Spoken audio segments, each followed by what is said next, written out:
Majority Report with Sam Cedar. The destiny of America is always safer in the hands of the people than in the conference rooms of any elite. Sam Cedar. They are unanimous in their hate for me, and I welcome their hatred. We must guard against the acquisition of unwarranted influence, whether sought or unsought, by the military-industrial complex. The Majority Report with Sam Cedar. If I get the feeling you've been cheated.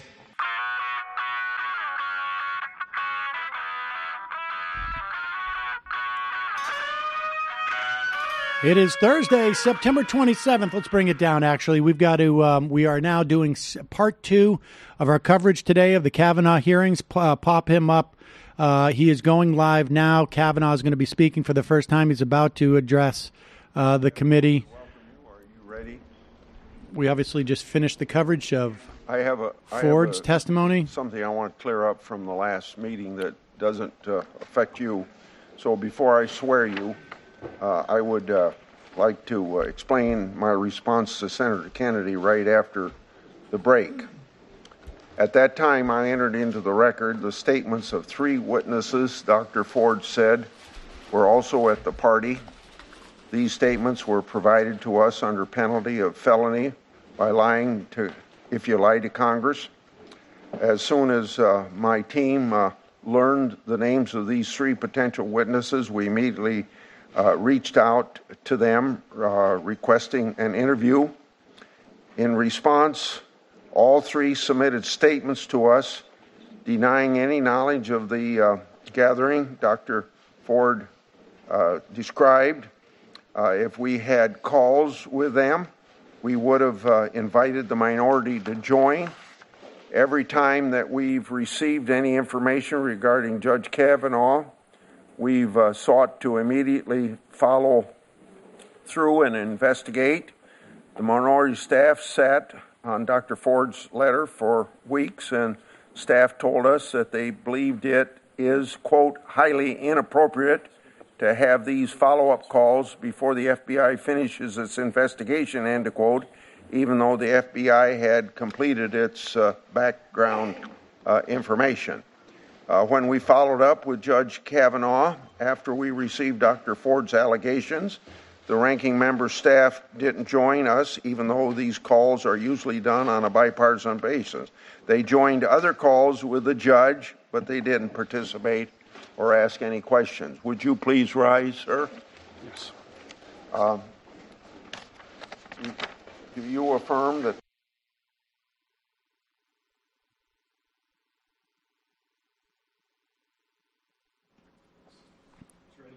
Try to get it back. the testimony you're about to give before the committee will be the truth, the whole truth, and nothing but the truth, so help you God? I do. Yeah. And like we offered to Senator, or to Dr. Ford, you can take whatever time you want now for your opening statement. Then we'll go to questions. So proceed. Mr. Chairman, Ranking Member Feinstein, members of the committee, thank you for allowing me to make my statement. I wrote it myself yesterday afternoon and evening. No one has seen a draft or it except for one of my former law clerks. This is my statement. What? Less than 2 weeks ago, Dr. Ford publicly accused me of committing wrongdoing at an event more than 36 years ago when we were both in high school. I denied the allegation immediately, categorically, and unequivocally. All 4 people allegedly at the event, including Dr. Ford's longtime friend, Ms. Kaiser, have said they recall no such event. Her longtime friend, Ms. Kaiser, said under penalty of felony that she does not know me and does not believe she ever saw me at a party ever. Here is the quote from Ms. Kaiser's attorney's letter.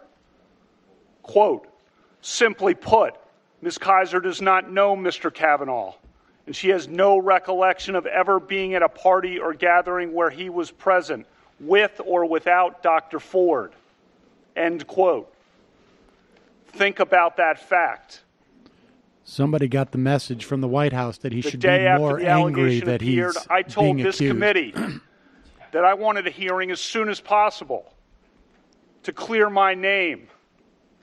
I demanded a hearing for the very next day. Unfortunately, it took the committee 10 days to get to this hearing.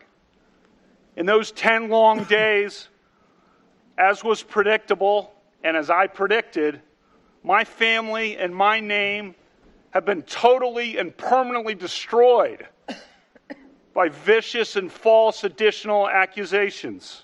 Well, the 10-day delay it's not doing this has that been well. harmful to me and my family, to the Supreme Court, and to the country. When this allegation first arose, I welcomed any kind of investigation, Senate, FBI, or otherwise. The committee now has conducted a thorough investigation, and I've cooperated fully. I know that any kind of investigation, Senate, FBI, Montgomery County Police, whatever, will clear me. Listen to the people I know. Listen to the people who've known me my whole life. Listen to the people I've grown up with and worked with and played with and coached with and dated and taught and gone to games with and had beers with. And listen to the witnesses who allegedly were at this event 36 years ago. Listen to Miss Kaiser. She does not know me. I was not at the party described by Dr. Ford. This confirmation process has become a national disgrace.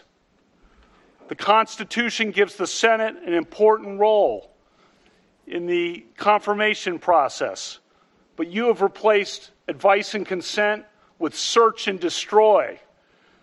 Since my nomination in July, there's been a frenzy on the left to come up with something, anything, to block my confirmation.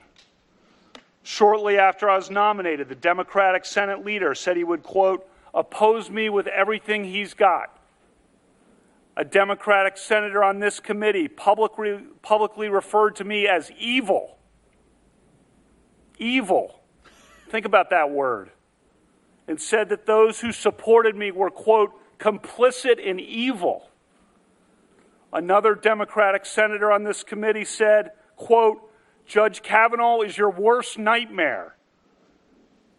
A former head of the Democratic National Committee said, quote, Judge Kavanaugh will threaten the lives of millions of Americans for decades to come.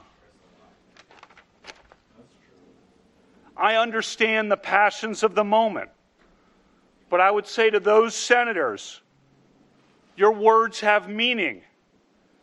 Millions of Americans listened carefully to you.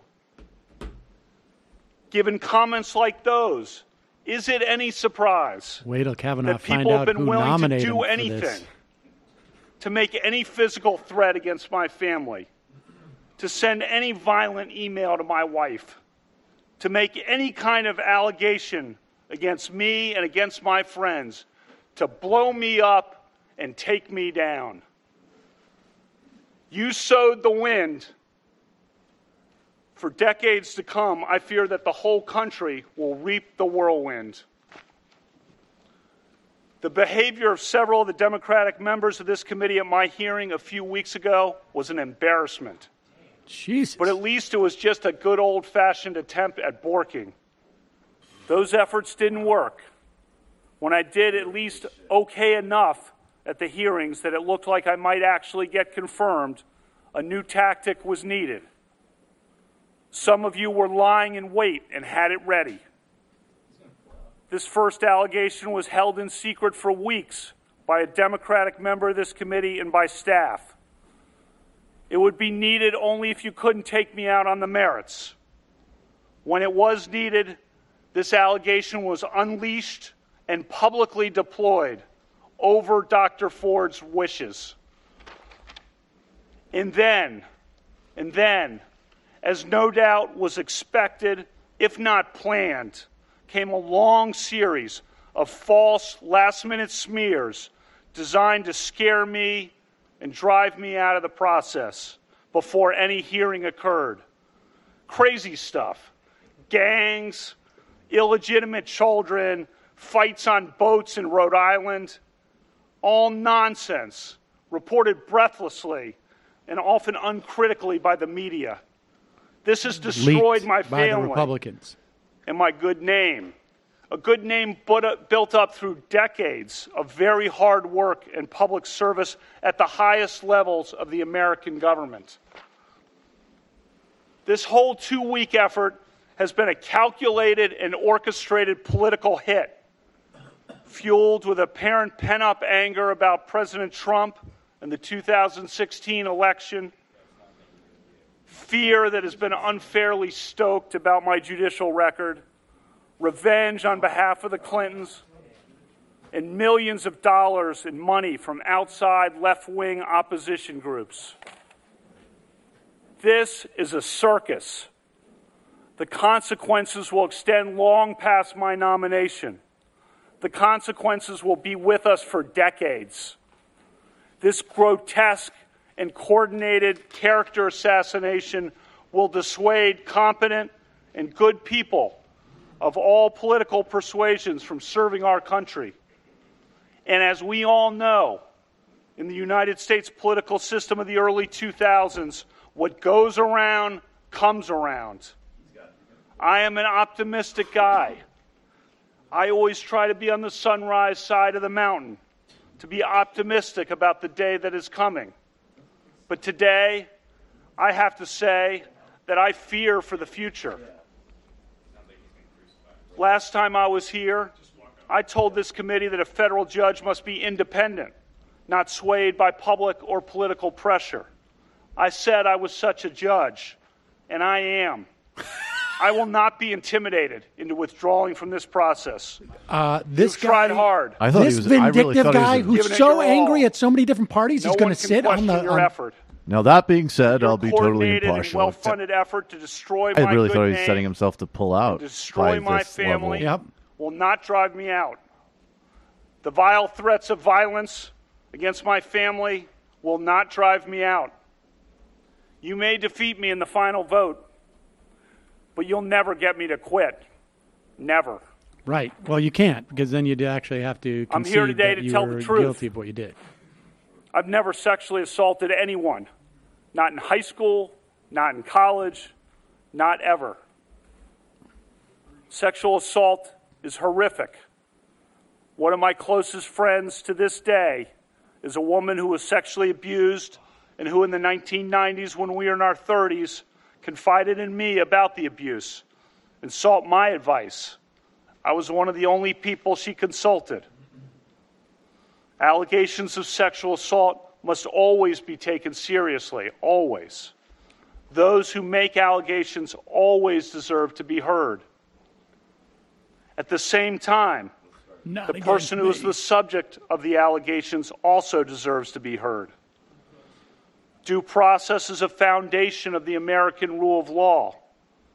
Due process means listening to both sides. It's too bad he doesn't have an opportunity to give his side.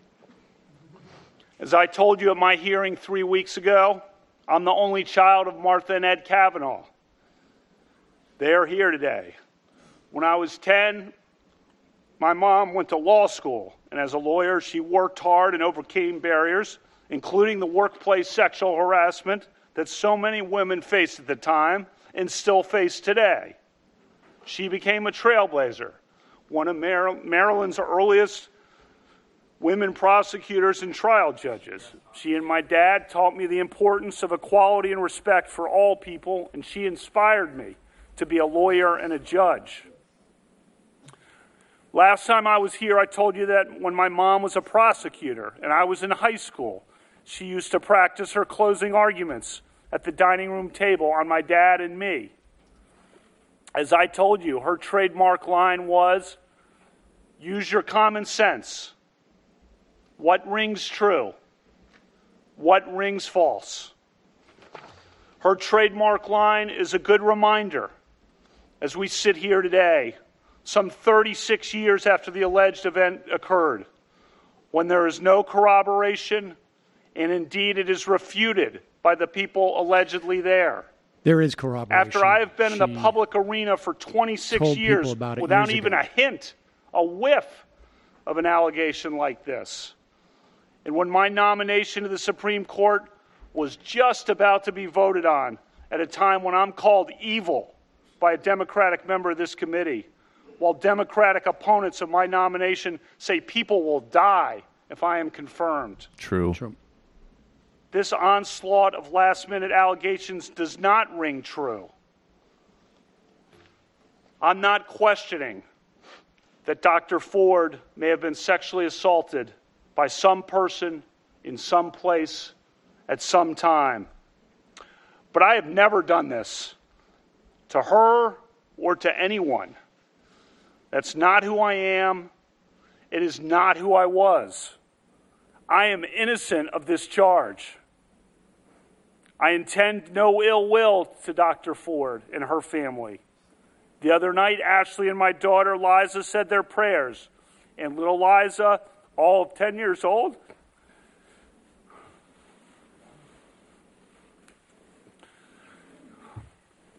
said to Ashley, we should pray for the woman. It's a lot of wisdom from a 10-year-old. We mean no ill will.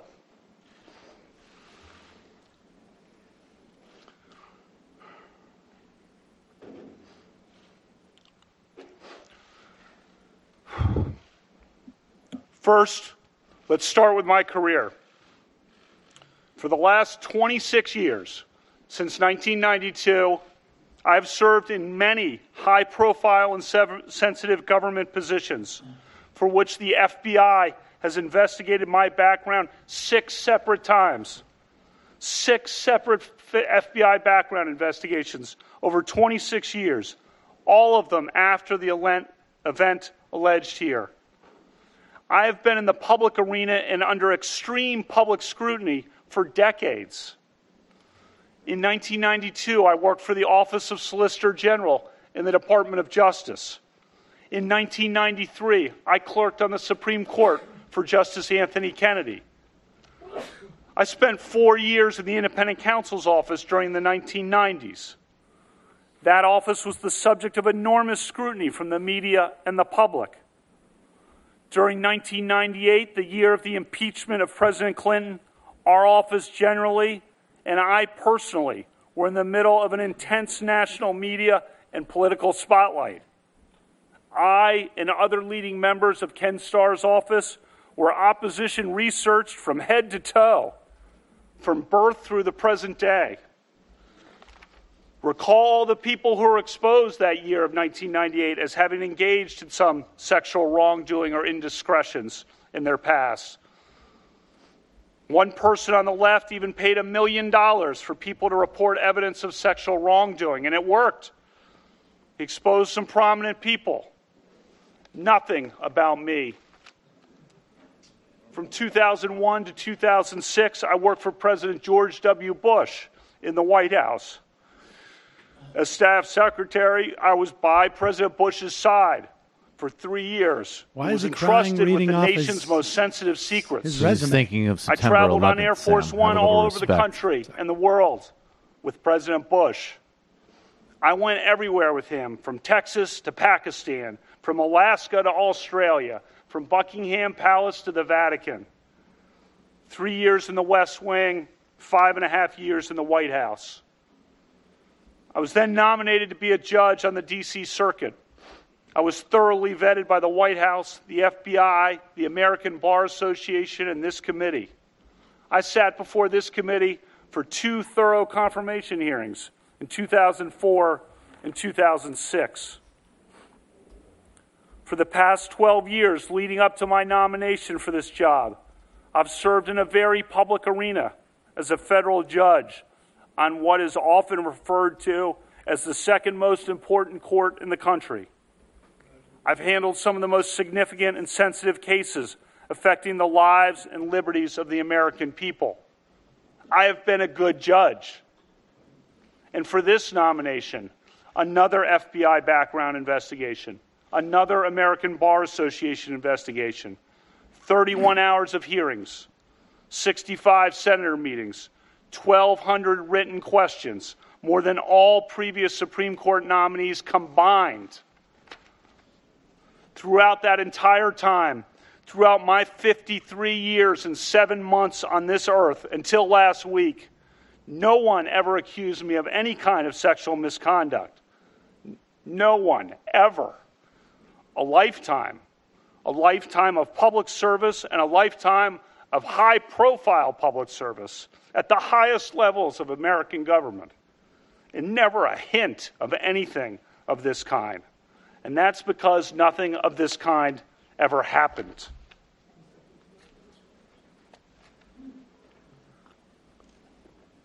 Second, let's turn to specifics. I categorically and unequivocally deny the allegation against me by Dr. Ford. I never had any sexual or physical encounter of any kind with Dr. Ford. I never attended a gathering like the one Dr. Ford describes in her allegation. I've never sexually assaulted Dr. Ford or anyone. Again, I am not questioning that Dr. Ford may have been sexually assaulted by some person in some place at some time. But I've never done that to her or to anyone. Dr. Ford's allegation stems from a party that she alleges occurred during the summer of 1982, 36 years ago. I was 17 years old between my junior and senior years of high school at Georgetown Prep, a rigorous all-boys Catholic Jesuit high school in Rockville, Maryland. When my friends and I spent time together at parties on weekends, it was usually with friends from nearby Catholic all-girls high schools, Stone Ridge, Holy Child, Visitation, Immaculata, Holy Cross. Dr. Ford did not attend one of those schools. She attended an independent private school named Holton Arms, and she was a year behind me. She and I did not travel in the same social circles. It is possible that we met at some point, at some events, although I do not recall that. To repeat, all of the people identified by Dr. Ford as being present at the party have said they do not remember any such party ever happening. Importantly, her friend, Ms. Kaiser, has not only denied knowledge of the party, Ms. Kaiser said under penalty of felony, she does not know me, does not recall ever being at a party with me ever. And my two male friends who were allegedly there, who knew me well, have told this committee under penalty of felony that they do not recall any such party and that I never did or would do anything like this. Dr. Ford's allegation is not merely uncorroborated. It is refuted by the very people she says were there, including by a longtime friend of hers. Refuted. Third, Dr. Ford has said that this event occurred at a house near Columbia Country Club, which is at the corner of Connecticut Avenue and East-West Highway in Chevy Chase, Maryland. In her letter to Senator Feinstein, she said that there were 4 other people at the house. But none of those people, nor I, lived near Columbia Country Club. As of the summer of 1982, Dr. Ford was 15 and could not drive yet, and she did not live near Columbia Country Club. She says confidently that she had 1 beer at the party, but she does not say how she got to the house in question, or how she got home, or whose house it was.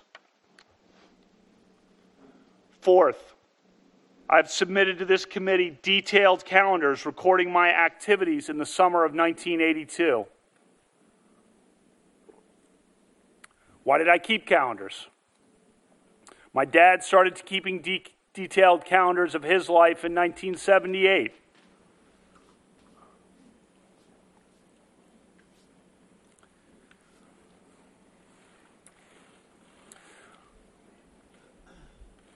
He did so as both a calendar and a diary. very organized guy, to put it mildly.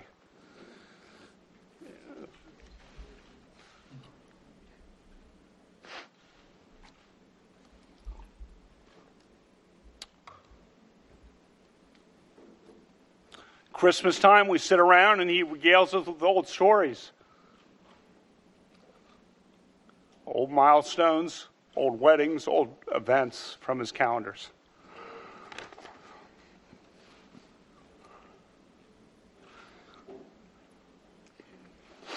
In ninth grade,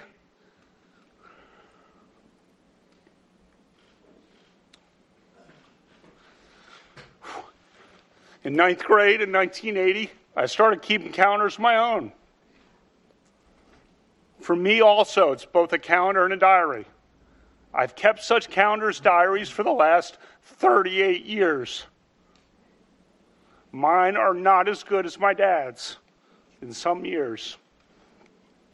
And when I was a kid, the calendars are about what you would expect from a kid. Some goofy parts, some embarrassing parts. But I did have the summer of 1982 documented pretty well. The event described by Dr. Ford presumably happened on a weekend, because I believe everyone worked and had jobs in the summers. And in any event, a drunken early evening event of the kind she describes presumably happened on a weekend.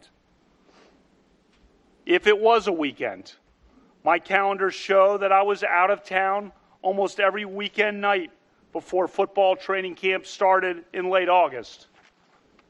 The only weekend nights that I was in D.C. were Friday, June 4, when I was with my dad at a pro golf tournament.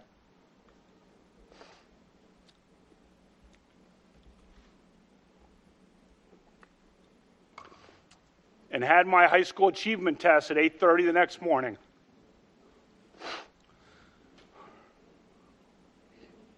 I also was in D.C. on Saturday night, August 7th.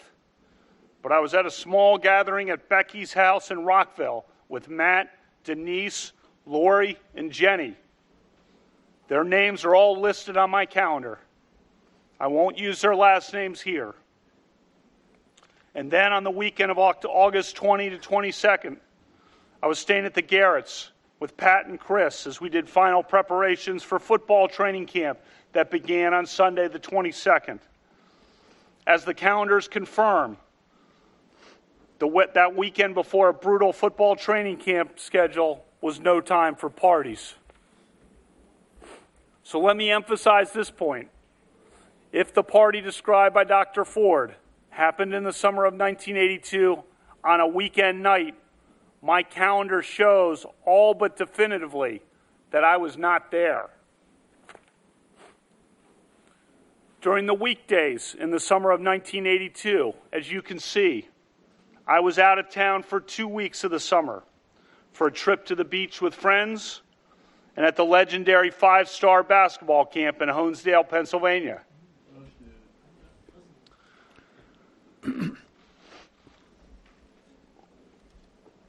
When I was in town, I spent much of my time working out, lifting weights, playing basketball, or hanging out and having some beers with friends as we talked about life and football and school and girls. Some have noticed that I didn't have church on Sundays on my calendars. I also didn't list brushing my teeth. And for me, going to church on Sundays was like brushing my teeth. Automatic. Still is. Well, wouldn't you still put that in your diary? In the summer of 1981, I had worked construction. In the summer of 1982, my job was cutting lawns. I had my own business of sorts. You see some specifics about the lawn cutting listed on the August calendar page. When I had to time the last lawn cuttings of the summer of various lawns before football training camp. I played in a lot of summer league basketball games for the Georgetown prep team at night at Blair High School in Silver Spring. Many nights I worked out with other guys at Tobin's house.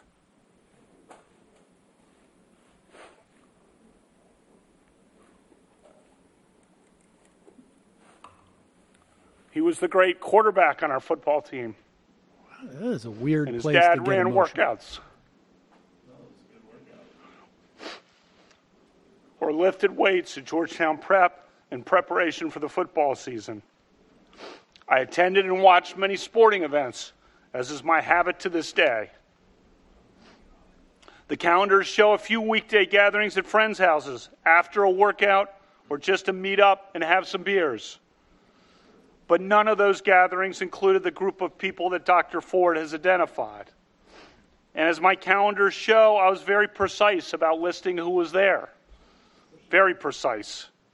And keep in mind, my calendars also were diaries of sorts, forward-looking and backward-looking, just like my dad's.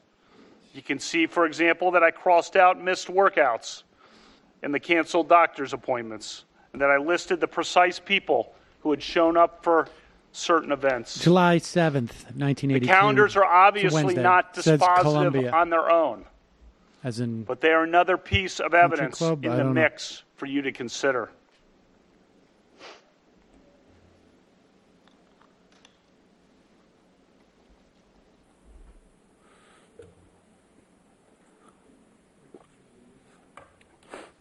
Fifth, Dr. Ford's allegation is radically inconsistent with my record and my character from my youth to the present day. As students at an all-boys Catholic Jesuit school, many of us became friends and remain friends to this day with students at local Catholic all-girls schools. One feature of my life that has remained true to the present day is that I've always had a lot of close female friends. I'm not talking about girlfriends. I'm talking about friends who are women.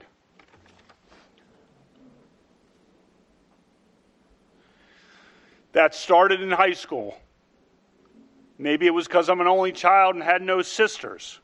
But anyway, we had no social media or text or email, and we talked on the phone. I remember talking almost every night, it seemed, to my friends Amy or Julie,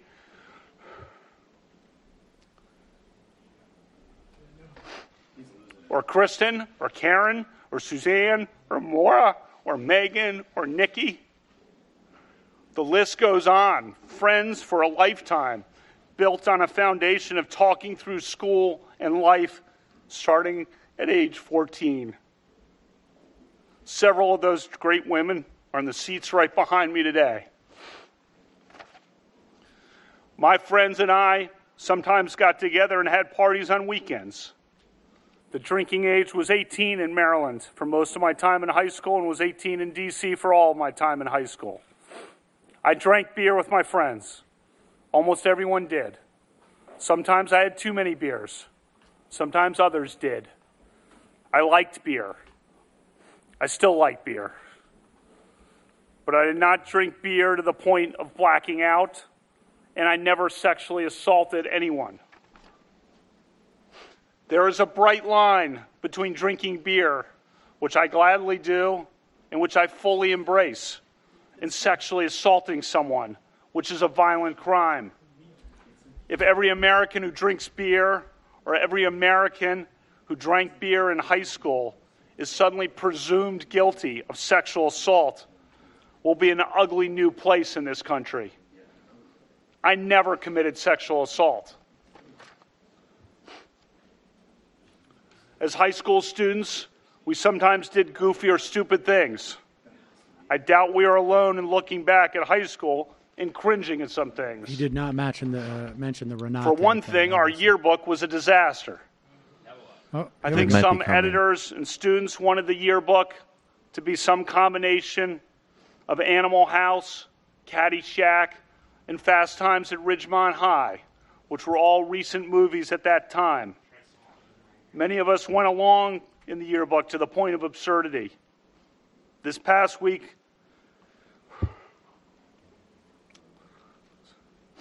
my friends and I have cringed.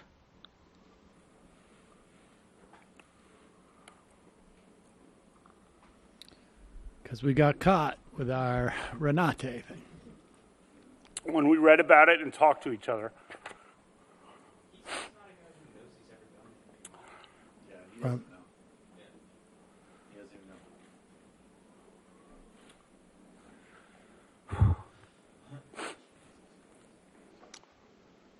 One thing in particular we're sad about.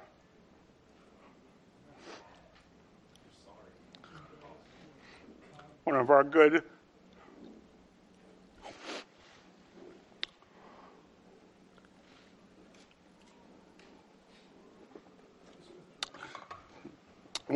female friends who we would admire and went to dances with had her name used on the yearbook page with the term alumnus.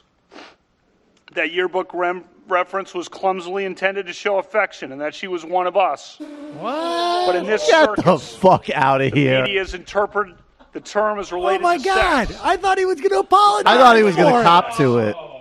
As the woman herself noted to the media on the record, she and I never had any sexual interaction at all. I'm so sorry to her for that yearbook reference.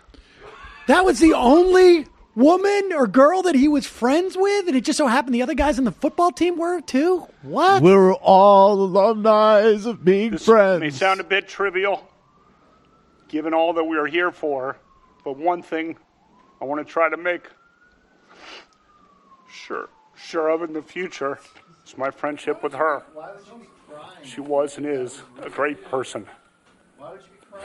Yeah, it's weird. As Why would to you sex, cry if that was real? Get the fuck This out. is not a topic I ever imagined would come up at a judicial confirmation hearing, but I want to give you a full picture of who I was. I never had sexual intercourse or anything close to it during high school or for many years after that. In some crowds, I was probably a little outwardly shy about my inexperience. Until I drank. Tried to hide that. At the same time, I was also inwardly proud of it. For me and the girls who I was friends with, that lack of major or rampant sexual activity in high school was a matter of faith and respect and caution. The committee has a letter from 65 women who knew me in high school.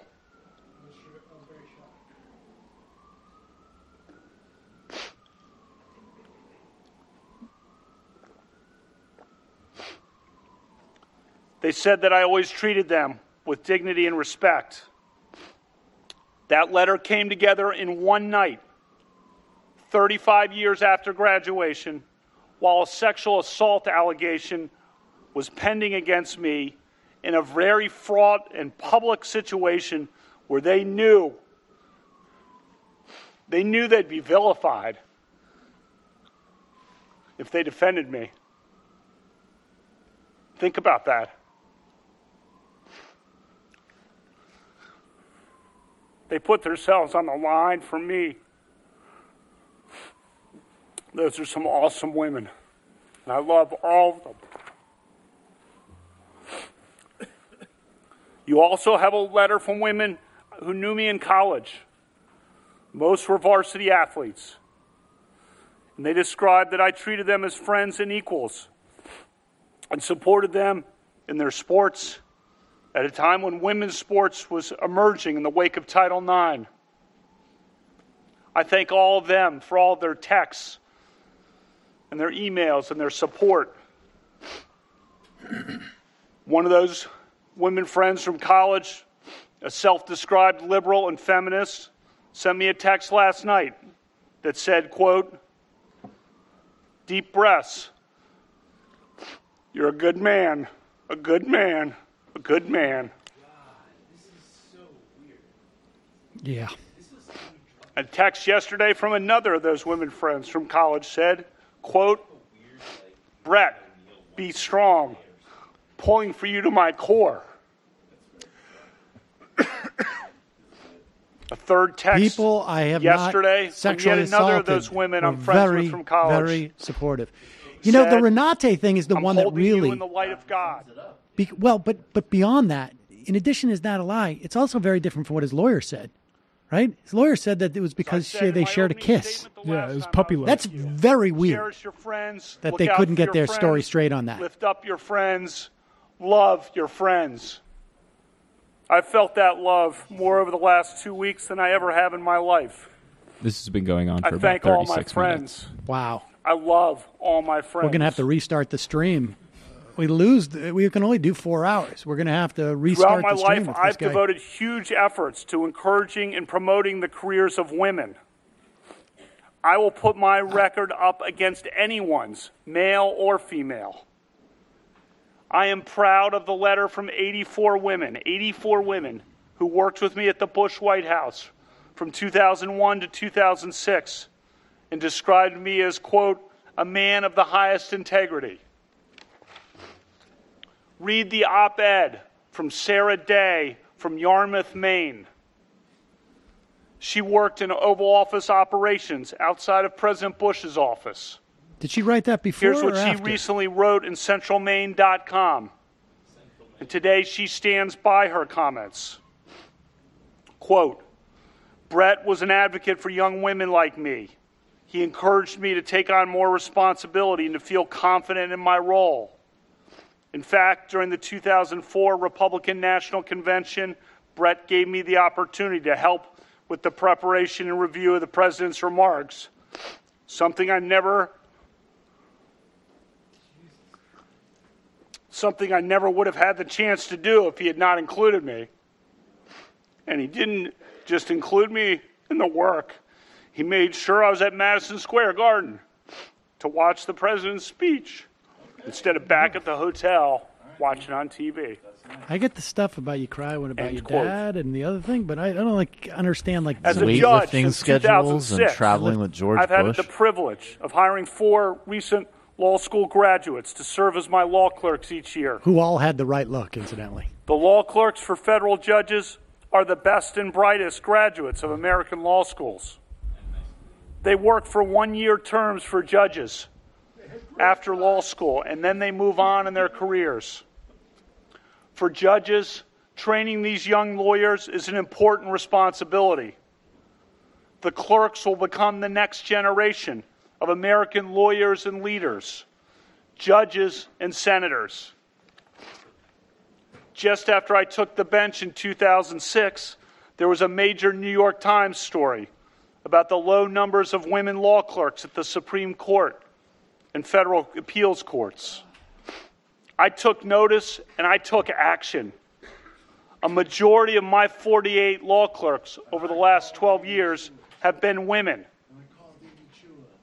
In a letter to this committee, my women law clerk said I was one of the strongest You know who else advocates in the hires federal a judiciary lot of for women? lawyers.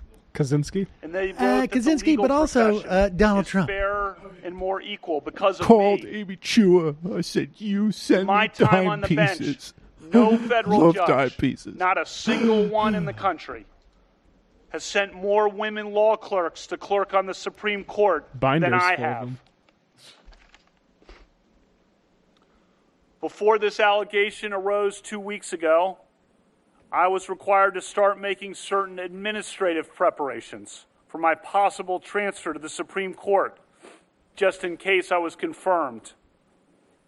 As part of that, I had to, in essence, contingently hire a first group of 4 law clerks who could be available to clerk at the Supreme Court for me on a moment's notice. I did so and contingently hired 4 law clerks. All 4 are women.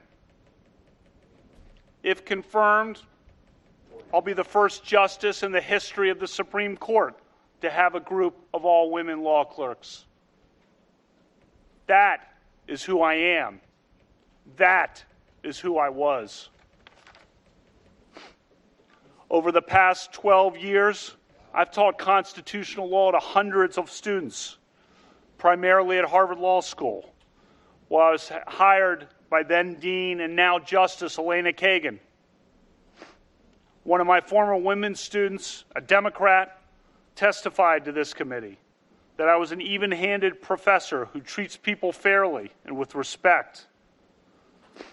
In a letter to this committee, my former students, male and female alike, wrote that I displayed a character that impressed us all. I love teaching law, but thanks to what some of you on this side of the committee have unleashed, I may never be able to teach again. For the past 7 years, I've coached my 2 daughters' basketball teams. You saw many of those girls when they came to my hearing for a couple of hours. You have a letter from the parents of the girls I coached that described my dedication, commitment, and character.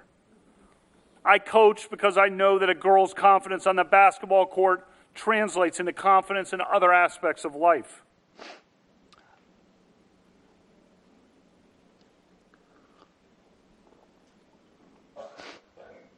I love coaching more than anything I've ever done in my whole life. But thanks to what some of you on this side of the committee have unleashed, the good news is you might have more time to do that. I may never be able to coach again.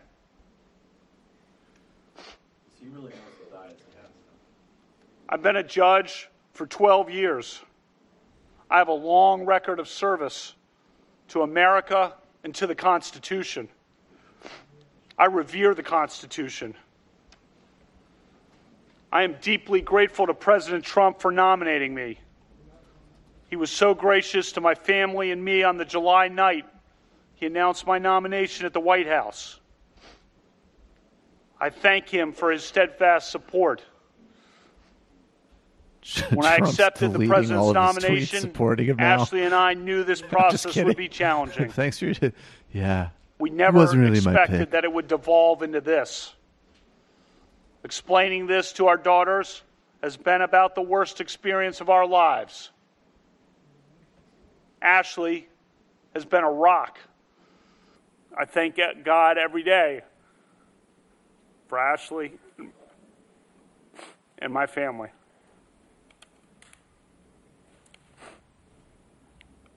We live in a country devoted to due process and the rule of law. That means taking allegations seriously. He doesn't want anybody to listen to the questions, I think, is what's going on here. But if the mere allegation, the mere assertion of an allegation, a refuted allegation from 36 years ago, is enough to destroy a person's life and career, he's just not going to get the job. We will have abandoned the basic principles of fairness and due process that define our legal system and our country.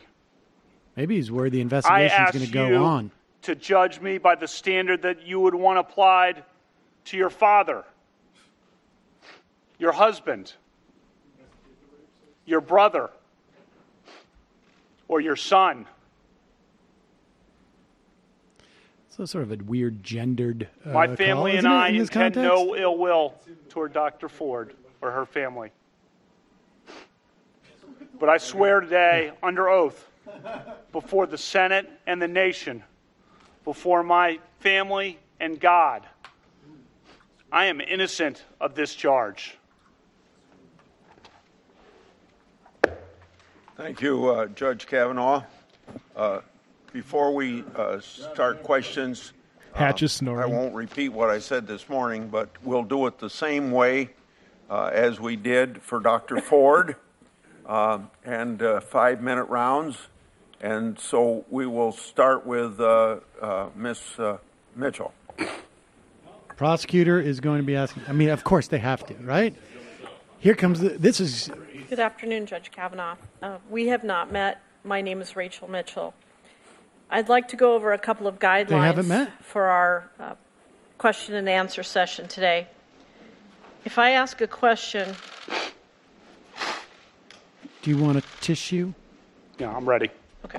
If I ask a question that you do not understand, please ask me to clarify it or ask it in a different way.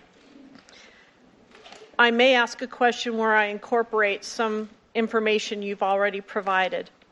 If I get it wrong, please correct me. I'm not going to ask you to guess. If you do estimate, please let me know you're estimating. Now, I want to make sure that all of the committee members have gotten a copy of the definition of sexual behavior. Yes, at least I have one. Make sure that we're on top of... Yeah. And you have that as well, Judge Kavanaugh? Yeah. Okay. First of all, have you been given or reviewed a copy of the questions that I will be asking you? No. Has anyone told you the questions that I will be asking you? No. I want you to take a moment to review the definition that's before you of sexual behavior. Sexual behavior?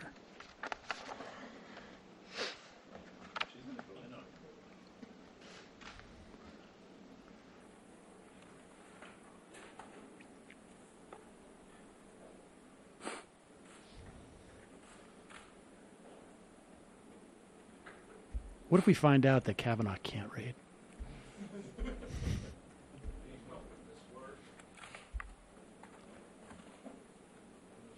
I hope he doesn't get to the definition of sexual assault and go. Have you had a chance to review it?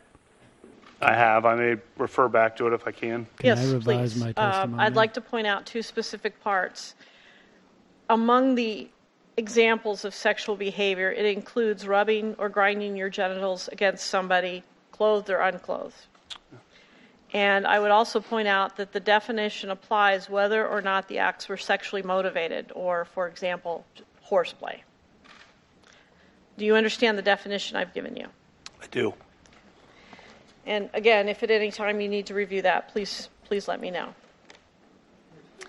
Dr. Ford has stated that somewhere between 5 or 6 people were present at the gathering on this date.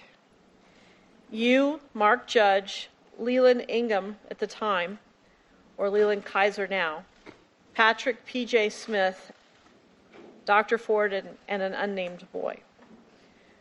Do you know Mark Judge? I do. How do you know him? He was a friend at Georgetown Prep starting in 9th grade. He's Judge? Someone we were in our, group of friends. We're a very friendly group in class. You saw the letter that's been sent by my friends from Georgetown Prep. Funny guy, great writer. Great writer. Popular. Developed a serious addiction problem that lasted decades. Near death a couple times from his addiction. Suffered tremendously from. What is your relationship with him like now? I haven't talked to him in a couple of years. We've probably been on, mass emails or group emails that go around among my high school friends. Okay. And how did you know Patrick Smith? Also 9th grade, Georgetown Prep. Went by PJ then. He and I lived close to one another. Played football together. He was defensive tackle. I was the cornerback, wide receiver. We carpooled to school along with D. Davis every year, the three of us, for 2 years. I didn't have a car, so one of the two of them would drive every day, and I'd be in they'd pick me up. What's your relationship like with him now? He lives in the area. I see him once in a while. I haven't seen him since this thing. Do you know Leland Ingham or Leland Kaiser? I know of her, and it's possible I, met her in high school at some point at some event. Yeah, I know her. I know of her, and again, I don't want to rule out having crossed paths with her in high school. Similar to your statements about knowing Dr. Ford? Correct. Senator Feinstein.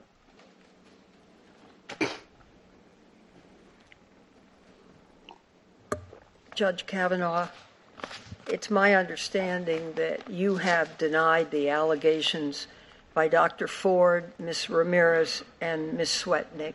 Is that correct? Yes. All three of these women have asked the FBI to investigate their claims. I listened carefully to what you said. Your concern is evident and clear. And if you're very confident of your position, and you appear to be, why aren't you also asking the FBI to investigate these claims? Senator, I'll do whatever the committee wants. I wanted a hearing the day after the allegation came up. I wanted to be here that day. Instead, 10 days passed where all this nonsense is coming out, that I'm in gangs, I'm on boats in Rhode Island, I'm in Colorado. He's doing that again. This is all stuff place. That was leaked by the Republicans. Republicans. Printed and run breathlessly by cable news. I wanted a hearing the next day. My family's been destroyed so not an by this, investigation Senator. then? destroyed. And whoever wants, whatever the committee decides, I'm all in immediately. I'm all in immediately.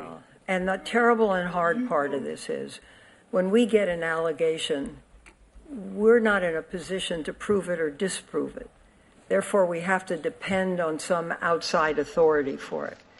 And it just seemed to me then when these allegations came forward that you would want the FBI to investigate those claims and clear it up once and for all.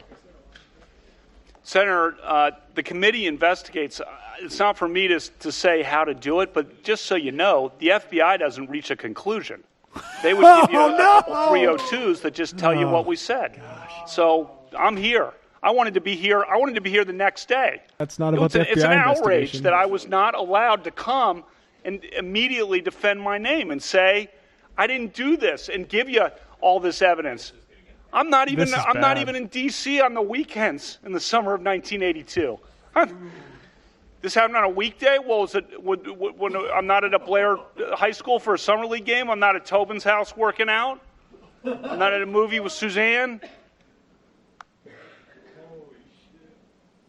I wanted to be here right away. Well, the difficult thing is that these hearings are set and set by the majority. But I'm talking about getting the evidence and having the evidence looked super dramatic. And I don't understand. You don't think it already is? No, but I'm saying he seems to be having a bit of a breakdown. We hear from the witnesses. Just sort of reaching for everything he's been coached on. I think that was clear about 20 minutes into his. But the FBI isn't interviewing them and isn't giving us any facts. So all we have. You're interviewing me. You're interviewing me. You're doing it, Senator. I'm sorry to interrupt, but you're doing it. There's no conclusions reached. Wow. And what you're saying, if I understand it, is that the allegations by Dr. Ford, Ms. Ramirez, and Ms. Swetnick are wrong. That is emphatically what I'm saying. Emphatically. The Swetnick thing is a joke. That is a farce. Would you like to say more about it? No. Okay. That's it. Thank you, Mr. Chairman. Ms. Mitchell. Jesus. Just Dr. keep asking Ford the FBI has questions. described you as being intoxicated at a party.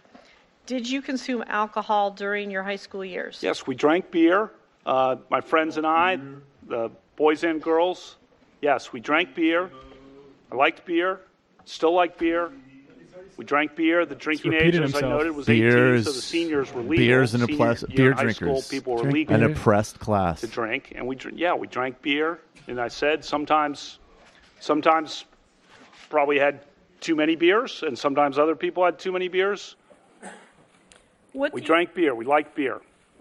What do you consider to be too many beers? I don't know. Whatever the chart says on your blood alcohol chart. Wait, what? What is going on? Maybe when you talked to Fox News the other night, you said that there were times in high school when people might have had too many beers on occasion. Does that include you? Sure. Okay. Have you ever passed out from drinking? Passed out would be no, but I've gone to sleep. But I've never blacked out. That's the allegation, and that's wrong. So let's talk about your time in high school. In high school, after drinking, did you ever wake up in a different location than you remembered passing out or going to sleep? No. Did you ever wake up with your clothes in a different condition or fewer clothes on than you remembered when you went to sleep or passed out? No. Did you ever did anyone ever tell you about something that happened in your presence that you didn't remember during a time that you had been drinking? No. We drank beer, and so did I think the vast majority of of people our age at the time, but in any event, we drank beer and we drank beer. Still do. Beer. So whatever. Beer. Still beer. love beer. I still beer. like it. I love it. I love Could it. go for beer. one right now. During the time drink in high beer. school, You want a cold when you one? would be drinking, did anyone ever tell you about something that you did not remember? No. Mitchell thinks he's guilty. Dr. Ford described My work here is a done here. small gathering of people at a suburban Maryland home in the summer of 1982. She said that Mark Judge, P.J. Smith, and Leland Ingham also were present, as well as an unknown male, and that the people were drinking to varying degrees. Were you ever at a gathering that fits that description? No, as I've said in my opening statement. Dr. Ford described an incident where she was alone in a room with you and Mark Judge. Have you ever been alone in a room with Dr. Ford and Mark Judge? No. Dr. Ford described an incident where you were grinding your genitals on her. Have you ever ground or rubbed your genitals against Dr. Ford? No. Dr. Ford described an incident where you covered her mouth with your hand. Have you ever covered Dr. Ford's mouth with your hand? No. Dr. Ford described an incident where you tried to remove her clothes. Have you ever tried to remove her clothes? No. Referring back to the definition of sexual behavior that I have given you, have you ever at any time engaged in sexual behavior with Dr. Ford? No. Have you ever engaged in sexual behavior with Dr. Ford, even if it was consensual? No. I want to talk about your calendars. You submitted to the committee copies of the handwritten calendars that you've talked about for the months of May, June, July, and August of 1982. You have them in front of you? I do. Did you create these calendars in the sense of all the handwriting that's on them? Yes. Okay. Is it exclusively your handwriting? Yes. When did you make these entries? In 1982. Has anything been changed for those since 1982? No.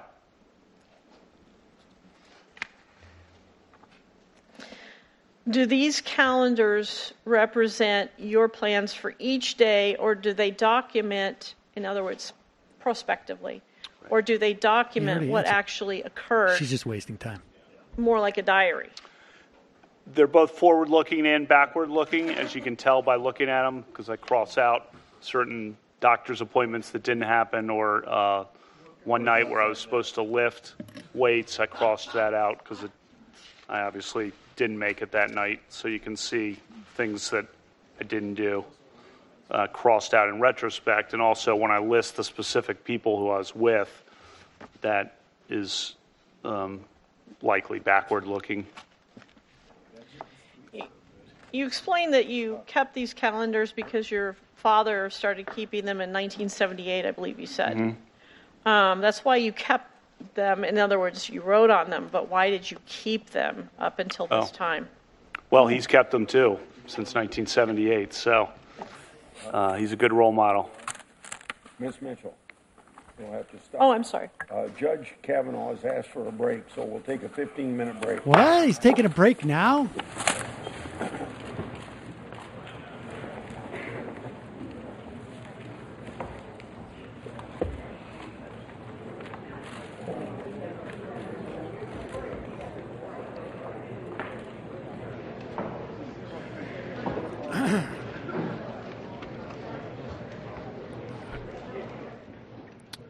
So we're taking a break because the judge is taking a break. That was super strange. I mean, first off, how does she not follow up on the question, the softball question of how many beers are too many beers? And he says, I don't know what the chart says. Blood alcohol? What? What the hell does that even mean? You can't say how many beers are too many beers. You can't say 10 beers are too many beers. 6 beers, 24 beers are too many beers. There are no too many beers for a guy like But honestly, it's weird. It's weird. You don't want to be specific about how many too many beers are? I would contend that you don't ask that question. You don't want to answer that question because there's somebody out there who's going to say, I saw that dude have 6 beers. I saw that dude have 10 beers. That is a very weird question. Remember, this is the woman who is hired by the Republicans questioning him, right? Her mandate is not to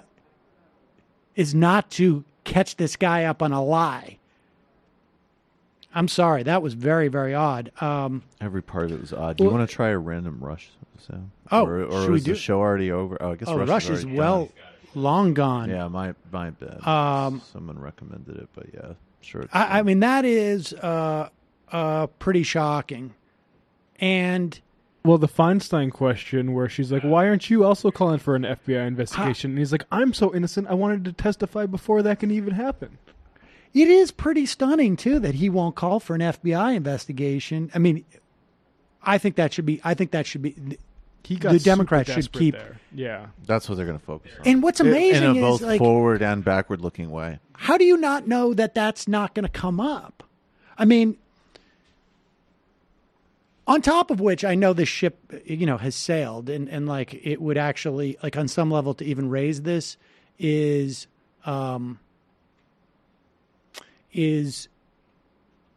sort of ignoring what the reality of the court and who this guy is. But this guy's so angry about what's gone on here. I don't know. Maybe he feels like because Thomas got away with saying this is a high-tech lynching type of situation that he can do this as well. But I rewatched the Clarence Thomas thing recently, and it was not it was a very well executed piece of theater. It wasn't like this is all over.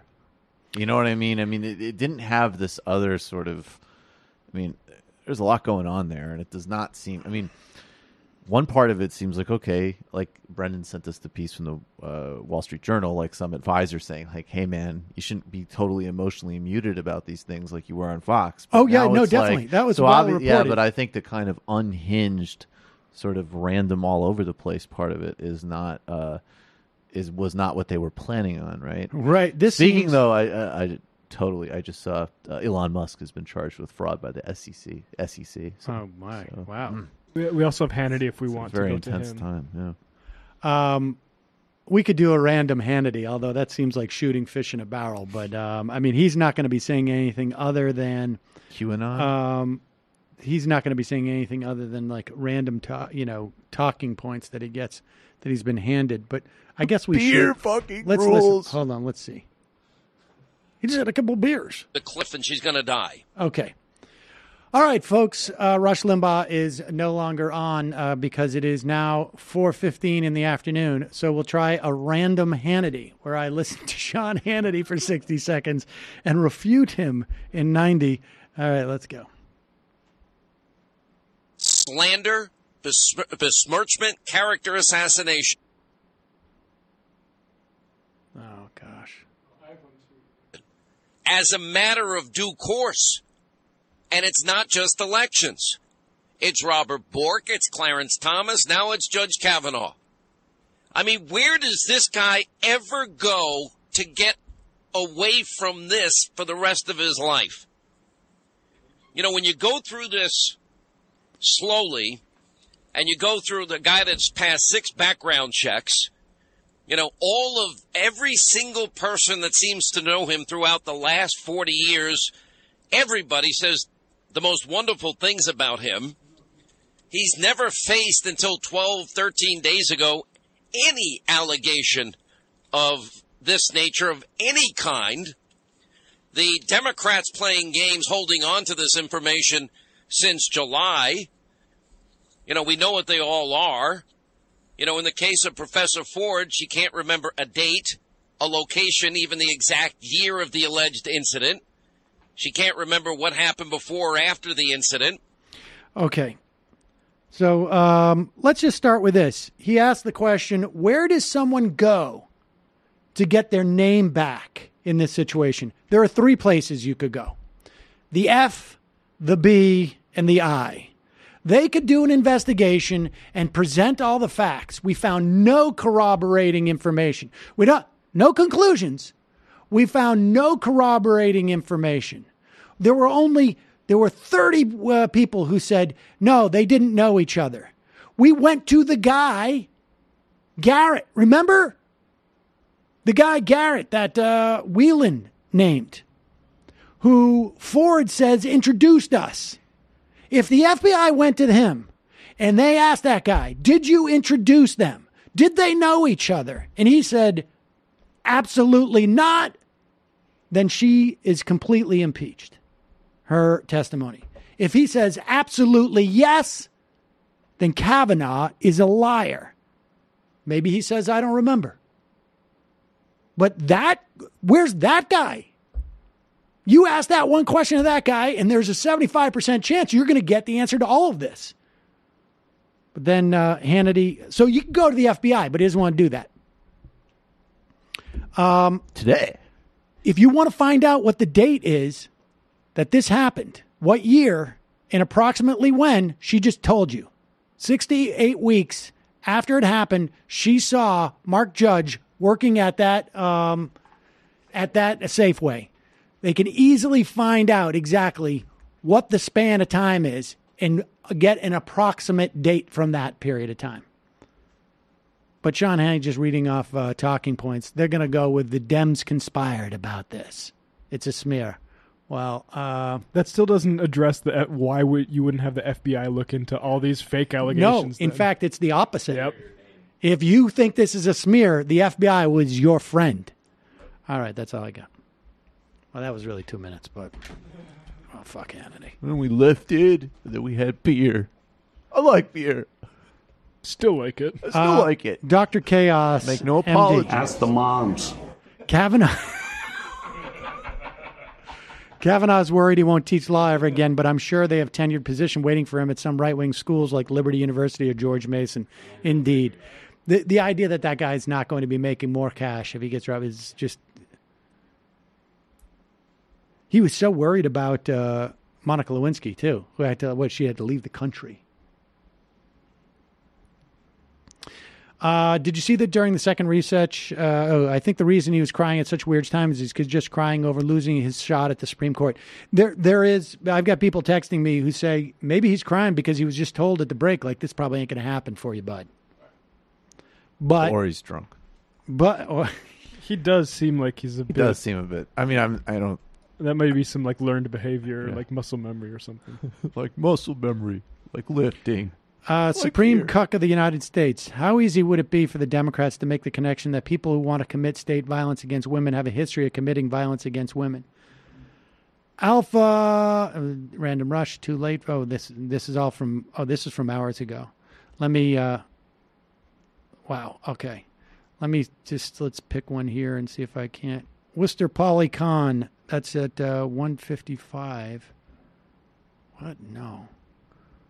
Maybe that's not Richard from Ohio. 156. I'm going to try and get some that are more recent. Sorry, folks. Kavanaugh's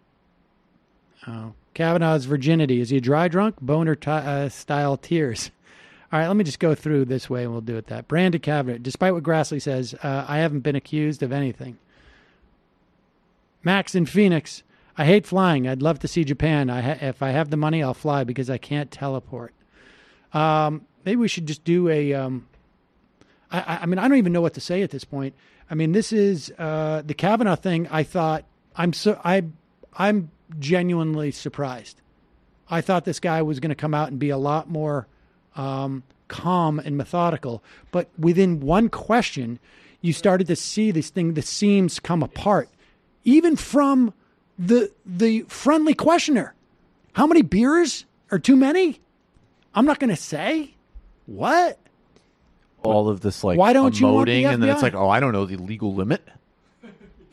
Just be very glib about abusive alcoholism. All Feinstein asked about was the possibility of an FBI investigation, and he's like, he started losing. Well, what he did was said, "I want whatever the Republicans on the committee want," which makes me think they've assured him that we're not going to call for that FBI investigation. Well, of course, but that's a very, very odd thing for someone who is so passionate about exonerating himself, who's so angry that his name has been besmirched, that he's going to allow that besmirchment to be a function of the committee saying we don't need that. Yeah, you'd say to hell with you guys. Right. There's a bigger thing at stake here. And this is what must happen. Even if you're going to be voted on to the Supreme Court. All right. And you have an opportunity in that position to have your name cleared.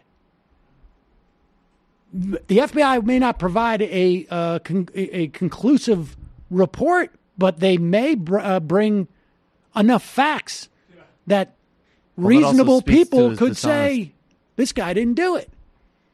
Right, but that obviously speaks to it's a very postmodern move of like the FBI doesn't establish capital T truth. Like they can establish some facts, like when the guy worked at the grocery store. She said right, like all of the sort of stuff, these sort of that you're trying to nail her on. Yeah, you're trying to nail her on specific things, and then saying like, how could you know everything between your weightlifting and study sessions? Maybe they actually can establish the areas where you haven't been forthcoming. You've been lying. But I mean, even just this is like an infinitesimal point, relatively speaking, but it's like judicial temperament. Well, yes, I tweeted that out earlier. I was like, remember when that was a thing? Right. Also amazing the way they equate Bork. Like, Bork was stopped because he was a ideological extremist with a horrible agenda. It didn't have anything to do with anything he did. With Nixon baggage. Let's go to calling from a 478 area code. Who's this? Where are you calling from? Sam, this is Jeff in Georgia. Can you hear me? Jeff in Georgia. What's going on? Hey, man, not much. Just watching the same fucking dumpster fire you are. I think this kind of reminds me of a bad sitcom with a really weak B story, right? Because I feel like I'm watching two different hearings at the same time, and like one's being run by the Dems and it's mostly pretty good, and the other one's being run by a bunch of like cold-blooded sociopaths.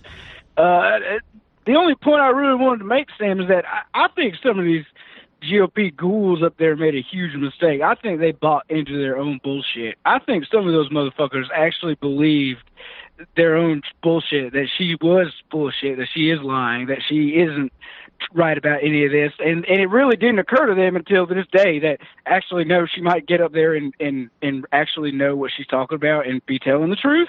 Right? Like, I don't understand what got into their heads to say this is going to play like anything but a lead balloon with anyone who's a reasonable person in this country.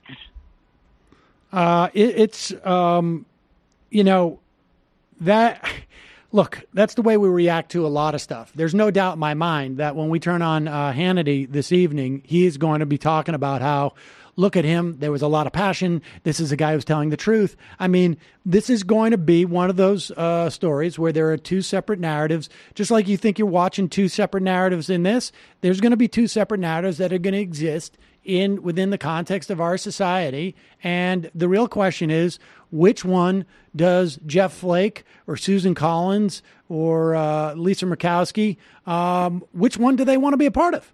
And it's going to come down to those three. I mean, that's basically it. I mean, it's a fool who puts too much faith in those kinds of people. But I gotta be honest with you, this is so much worse than I ever thought it could be. That I think this dude might be done. I actually think he's likely to be finished. I think that's why he's so emotional right now. He's either drunk or he knows he ain't getting a job. That's why he's going on about going back to law school teaching, right? Like, why would he do that if he thought he was getting a job? He's speaking like he's done. I think you're totally right. I hope so. I love having 8 hours of MR a day, y'all. Y'all. Okay. Don't get used to it. All right. I think. Yeah, right. It's because this week didn't feel long enough.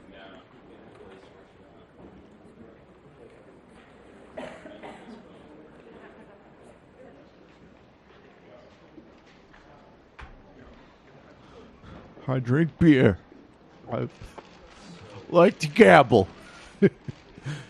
Amy Chu is my friend. I'm all in with however the Republicans want to protect me. Whatever you guys want to do. I called Amy Chu up. I said, get me 9s at least. I'm going to wait for Senator Feinstein.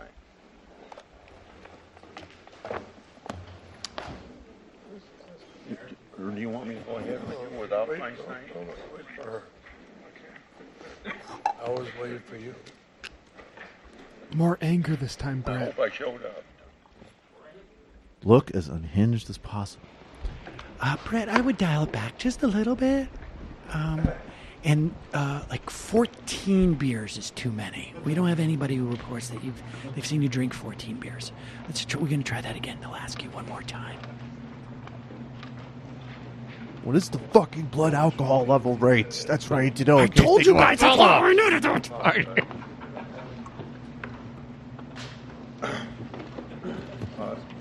Senator Leahy.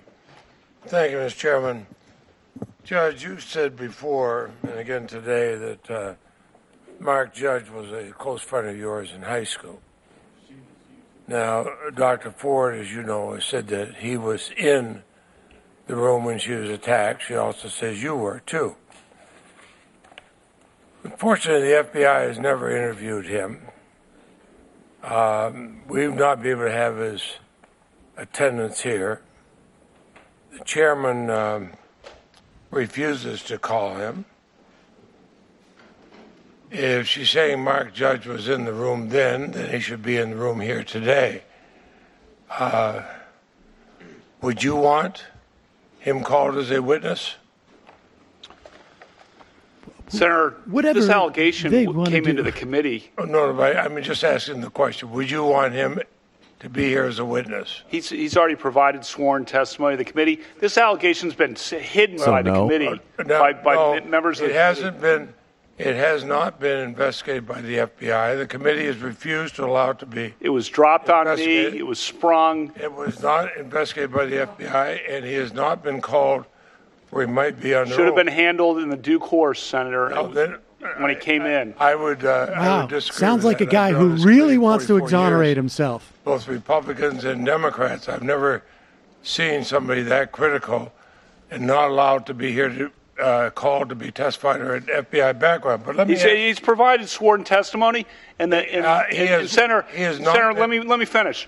The allegation came in weeks ago, and nothing was done with it by the ranking member, and then it sprung on me. Judge Kavanaugh, I've heard your line, and you stated it over and over again, and I have that well in mind. But let me ask you this: he authored a book titled "Wasted: Tales of a Gen X Drunk." He references a Brett Kavanaugh vomiting in someone's car during beach week and passing out. Is that you that he's talking about? Senator, Mark Judge was... to your knowledge, is that you that he's talking about? I'll explain if you let me. Proceed, please.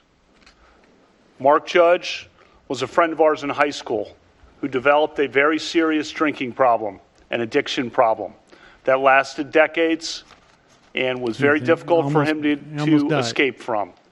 And he nearly died. Mm-hmm. And then he had leukemia as well on top of it.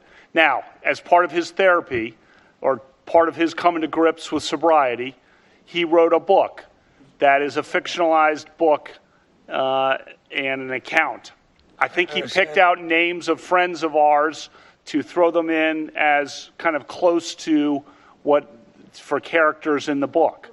So we can sit here. We don't know whether that's you or not. We can sit here and make fun of some guy who has an addiction. I'm not making I don't think fun that of really anybody. makes really I'm trying to get a straight answer from you under oath. Are you Brett Kavanaugh that he's referring to? Yes or no? You'd have to ask him. Well, we can't ask him. We can't ask him. That the chairman had him here under oath. Now, you talked about your yearbook. In your yearbook, you talked about drinking and sexual exploits. Did you not? Senator, let me take a step back and explain. That was a fictional account of my high school years as well. I was number one in the class. freshman. And I thought no. I thought only the Senate. You got this up. I'm gonna talk about my high school.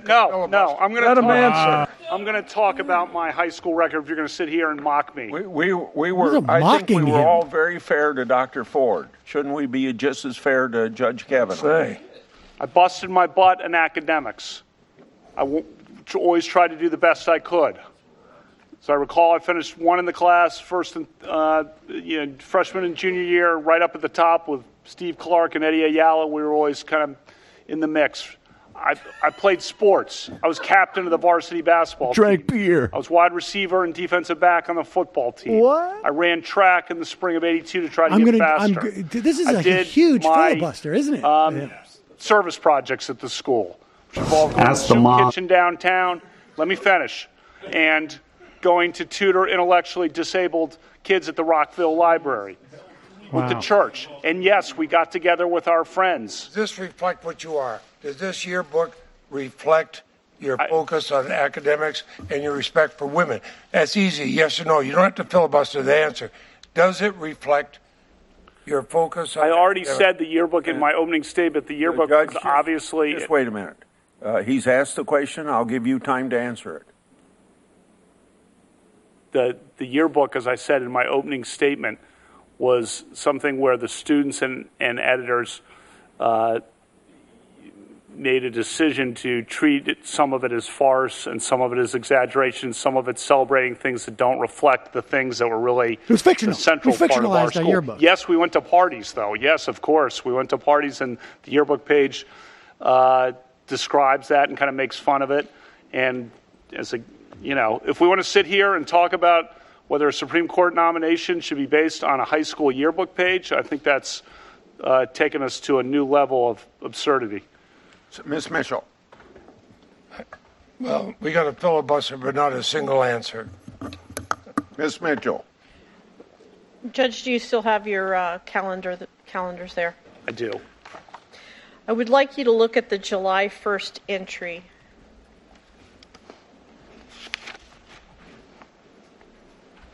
Yes. The entry says, and I quote, "Go to Timmy's for skis with Judge, Tom, PJ, Bernie, and Squee." Squee. Okay. It's a nickname. Okay. To what does this refer and to whom? So first says Tobin's House workout. So that's one of the football workouts that we would have that Dr. Finizio would run for guys on the football team during the summer. So we would be there. That's usually 6 to 8 or so, kind of till near dark. And then it looks like we went over to Timmy's. You want to know their last names too? I'm happy to do it. If you could just identify, is Judge Mark Judge? It is. And is PJ Smith?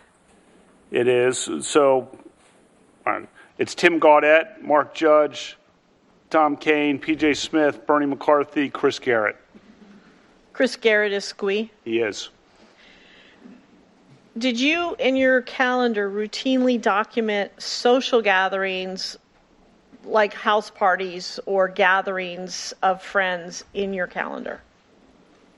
Yes, it certainly appears that way. That's what I was doing in the summer of 1982, and you can see that reflected on several of the entries.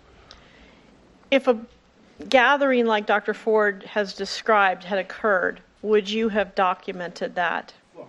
Yes, because I documented everything, those kinds of events, even small get-togethers. August 7th is another good example where I documented a small get-together. So that was a party piece. So, yes. August 7th. Could you read that? I think that's go to Becky's, Matt, Denise, this Lori, is also just more filibustering. Jenny. Why don't they just say we're not going to do the other 5 minutes? And so we can all wrap this up. Well, because then you'd get all the Democrats talking on their own. It'd be much more interesting. July and August of 1982. I have. Is there anything that could even remotely fit what we're talking about? How about July 7th, Columbia? No. Columbia. What is that? What is involved with that? July 7th, As a lawyer Columbia. and a judge, we've talked about the FBI. Are you aware that this type of offense would actually be investigated by local police? Yes, I mentioned Montgomery County Police earlier, yes. Are you aware that in Maryland there is no statute of limitations that would prohibit you being charged even if this happened in 1982? That's my understanding.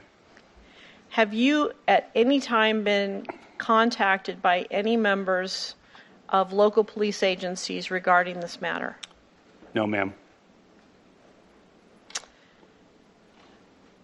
Prior to your nomination for Supreme Court, you've talked about all of the female clerks you've had and the women that you've worked with.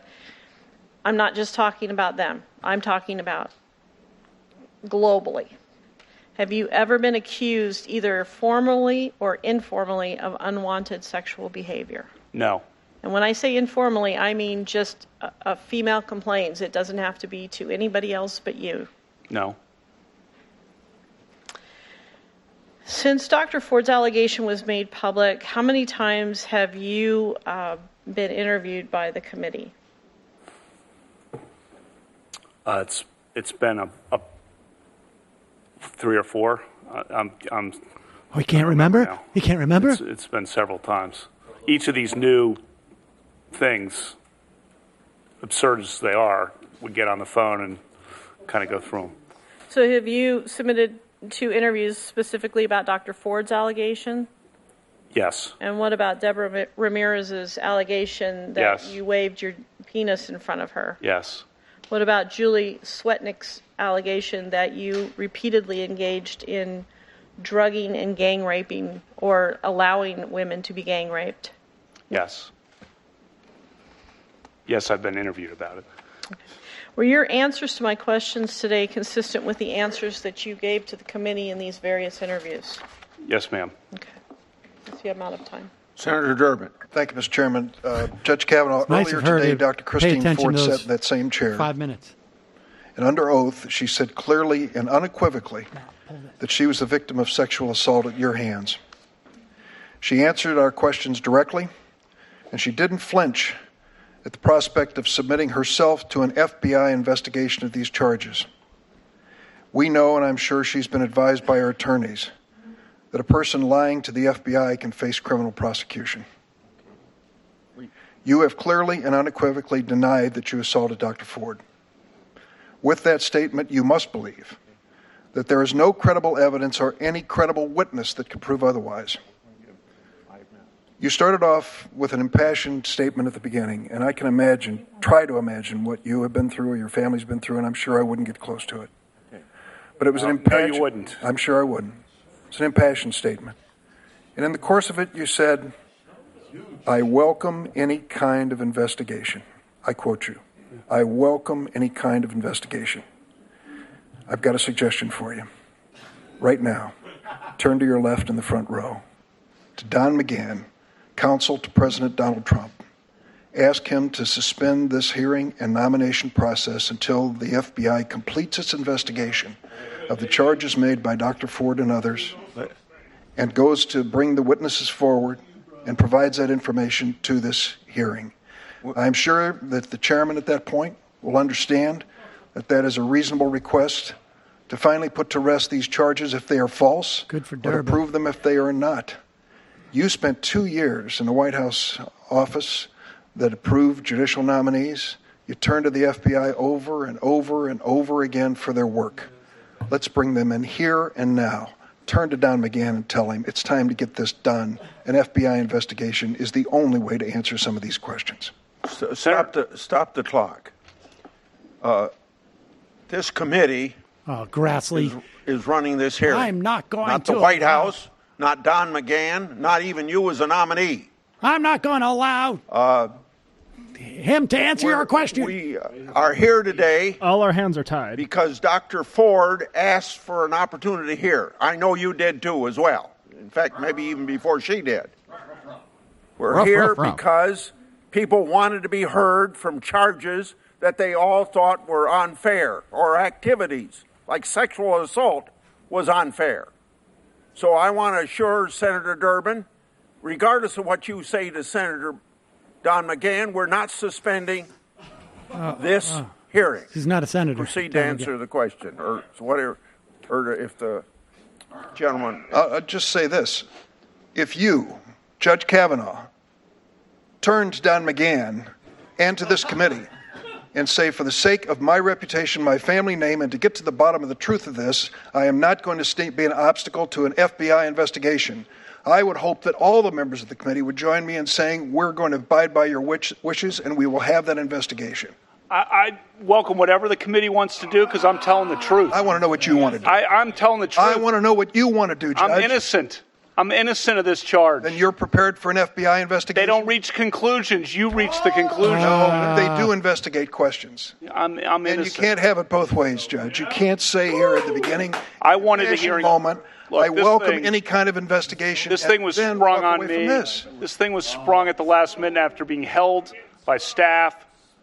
I'm going to revert Judge, to... And I called for a hearing immediately. If there is no truth to her charges, the FBI investigation will show that. Or are you afraid that they might not? Come on, gee whiz. The FBI does not reach. That's a phony question because the FBI doesn't reach conclusions. They just provide the 302s. With 302s, so I can explain to people who don't know what that is. They just go and do what you're doing, ask questions, and then type up a report. They don't reach the bottom line.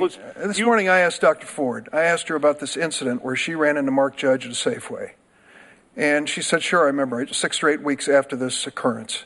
Well, someone at the Washington Post went in and took a look at Mr. Judge's book and has been able to, the run that he wrote about his addiction and his alcoholism. And they have narrowed it down what they think was a period of time, 6 or 8 weeks after the event.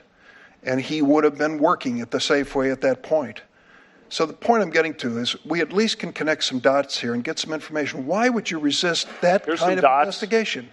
Why would you resist that kind of investigation? Sir, I welcome. I wanted the hearing last week. The hearing. I'm asking about the FBI investigation. The committee figures out how to ask the questions. I'll do whatever. I've been on the phone multiple times with committee counsel. I'll talk to Judge Kavanaugh. Will you support an FBI investigation right now? I will do whatever the committee wants to. Personally, do you think that's the best thing for us to do? I didn't train for that question. Look, Senator, help me out, guys. I've said I wanted a hearing, and I said I was welcome anything. I'm innocent. This thing was held on me, sprung. Could have been Goodbye, sprung in an ordinary way. Hashtag could have been sprung. held and handled confidentially at first. O.J. Which was Simpson's what Dr. more Ford's convincing wishes than were, this as dude. I understand Unbelievable. it. And wouldn't have caused this, destroyed my family like this Call the effort investigation. Call the investigation. I think an FBI investigation will help all of us on both sides of the issue. Yep.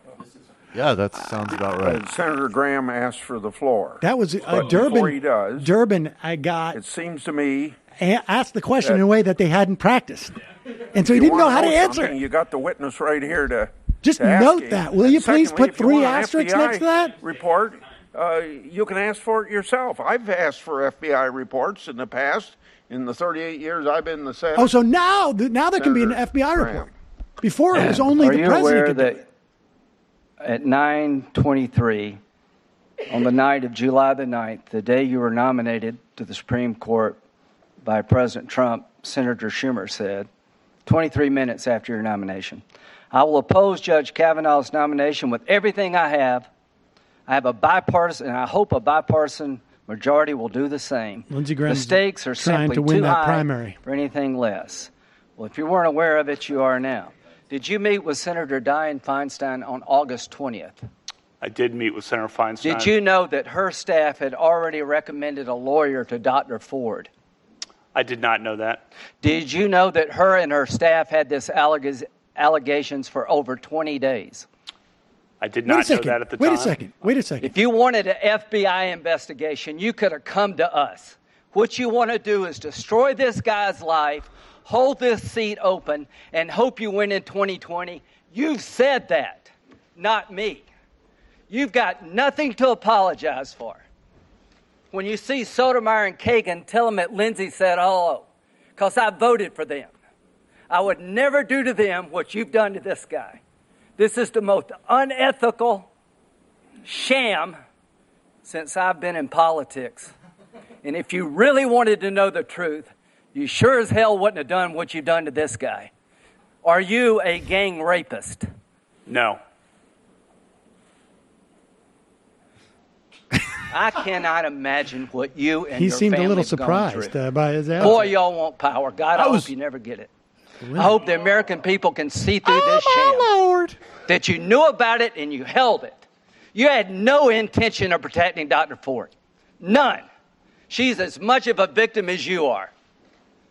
God, I hate to say it because these have been my friends. I think sort of the victim. But let me tell you, when it comes to this, you're looking for a fair process. You came to the wrong town at the wrong time, my friend. Do you consider this a job interview? The advice why and does consent Lindsey role is Graham like a now job. You talking consider like that you've been through a job interview. Right. I've been through a process of advice and consent under the Constitution. Which Would you say you've been through hell? I've been through hell and then some. This is not a job interview. Yeah. This is hell. This is going to destroy the ability of good people to come forward because of this crap. Your high school yearbook. You have interacted with professional women all your life, not one accusation. You're supposed to be Bill Cosby when you're a junior and senior in high school. And all of a sudden you got over it. It's been my understanding in college that if you drug women and rape them for 2 years in high school, you probably don't stop. Here's my understanding. If you lived a good life, people would recognize it, like the American Bar Association has the gold standard. His integrity is absolutely unquestioned. They He stopped is very listening to the circumspect ABA, in I his think, during personal the conduct, Bush harbors years, no I'm biases pretty sure. or prejudices. He's entirely ethical, is a really decent person. He is warm, friendly, unassuming. He's the nicest person. The ABA. And one thing I can tell you, you should be proud of. Ashley, you should be proud of this. That you raised a daughter who had the good character to pray for Dr. Ford. To my Republican colleagues, if you vote no, you're legitimizing the most despicable thing I have seen in my time in politics. You want this seat? Is he getting more than 5 minutes? I hope you never get it. I hope you're on the Supreme Court. That's exactly where you should be. And I hope that the American people will see through this charade. And I wish you well, and I intend to vote for you, and I hope everybody who's fair-minded will. Senator Whitehouse. That was an effective grandstand. I got to hand It it was to a him. very effective grandstand. It was better than having. Let things settle a little bit after that. Do you want to? We'll take a 60-second break. No, I'm good. Okay, go ahead. I'm good. It was sprung on him. One of the reasons, Mr. Kavanaugh, that we are looking at the yearbook is that it is relatively consistent in time with the events at issue here. And because it appears to be your words, is it in fact your words on your yearbook page? We submitted things to the editors, and I believe they took them. I don't know if they changed things or not, but you're not aware of any changes, as far as you know. I'm not these are aware your one way. words. I'm not aware one way or the other. But I'm not going to sit here and contest that. Have at it if you want to go through my yearbook. Yeah, I'm actually interested. You know, lawyers should be working off of common terms and understand the words that we're using. I think that's a pretty basic principle among lawyers. Wouldn't you agree? It is. If you're worried about my yearbook, have at it, Senator. Let's look at Beach Week Ralph Club biggest contributor. What does the word Ralph mean in that? That probably refers to throwing up. I'm known to have a weak stomach, and I always have. In fact, the last time I was here, you asked me about having ketchup on spaghetti. I always have had a weak stomach. I don't know that I asked about ketchup on spaghetti, but you didn't. Someone did, okay. And this is well known. Anyone who's known me, like a lot of these people behind me, Right. known me my I whole get it. life. Ketchup on spaghetti. throw up. You know, I got a weak stomach, whether it's with beer or with spicy food or anything. So the vomiting that you reference in Spicy the Ralph food, Club reference related to I remember the when consumption of alcohol. I put in my Sarah, I yearbook, was, diarrhea forever. The top of my class academically. Oh, geez. Here Busted we my go. butt in school. Captain of the varsity basketball team. Got into Yale College. When I got into Yale College, got into Yale Law School. Worked my tail off. You can do that while drinking. And did the word, Ralph, you used in your yearbook I already relate to answered the alcohol? question. If you're, Did it relate to alcohol? I like You beer. haven't answered that. I like beer. I don't know if you do. Okay. You like beer, Senator, or not? What do you like to drink? Next one is, Senator, what do you like to Judge, drink? have you, I don't know if it's buffed or boofed. How do you pronounce that? That refers to flatulence. We were 16. Okay. And so when your friend Mark Judge said put the same thing in his yearbook page back to you, he had the same meaning. It was flatulence. I don't know what he did, but that's my recollection. We want to talk about flatulence at age 16 on a yearbook page. I'm game. Have at it. You mentioned, I think, There's the different definitions Renate for or boof, by the way. Renata. I don't know how you pronounce that. That's a proper name of an individual, you know? Renata. Renata. It's spelled with an E at the end, R-E-N-A-T-E. Is that correct? Okay. And then after that is the word alumnius. What does the word alumnius mean in that context? I explained that in my opening statement. Good friend.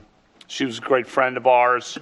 A bunch of us went to dances with her. She hung out with us as a group. Respected the her a media lot. circus that has been generated by this thought and reported that Why it referred wouldn't to you sex. tell It did your not. friend Never of had 40 any, years? she We herself liked you said so on the much. record, any kind of sexual interaction. We liked you so with her, much. and We had a I'm club sorry called Alumnus. how that's been misinterpreted, and sorry about that, as I explained in my opening statement, because she's a good person, and to have her name dragged through this hearing is a joke.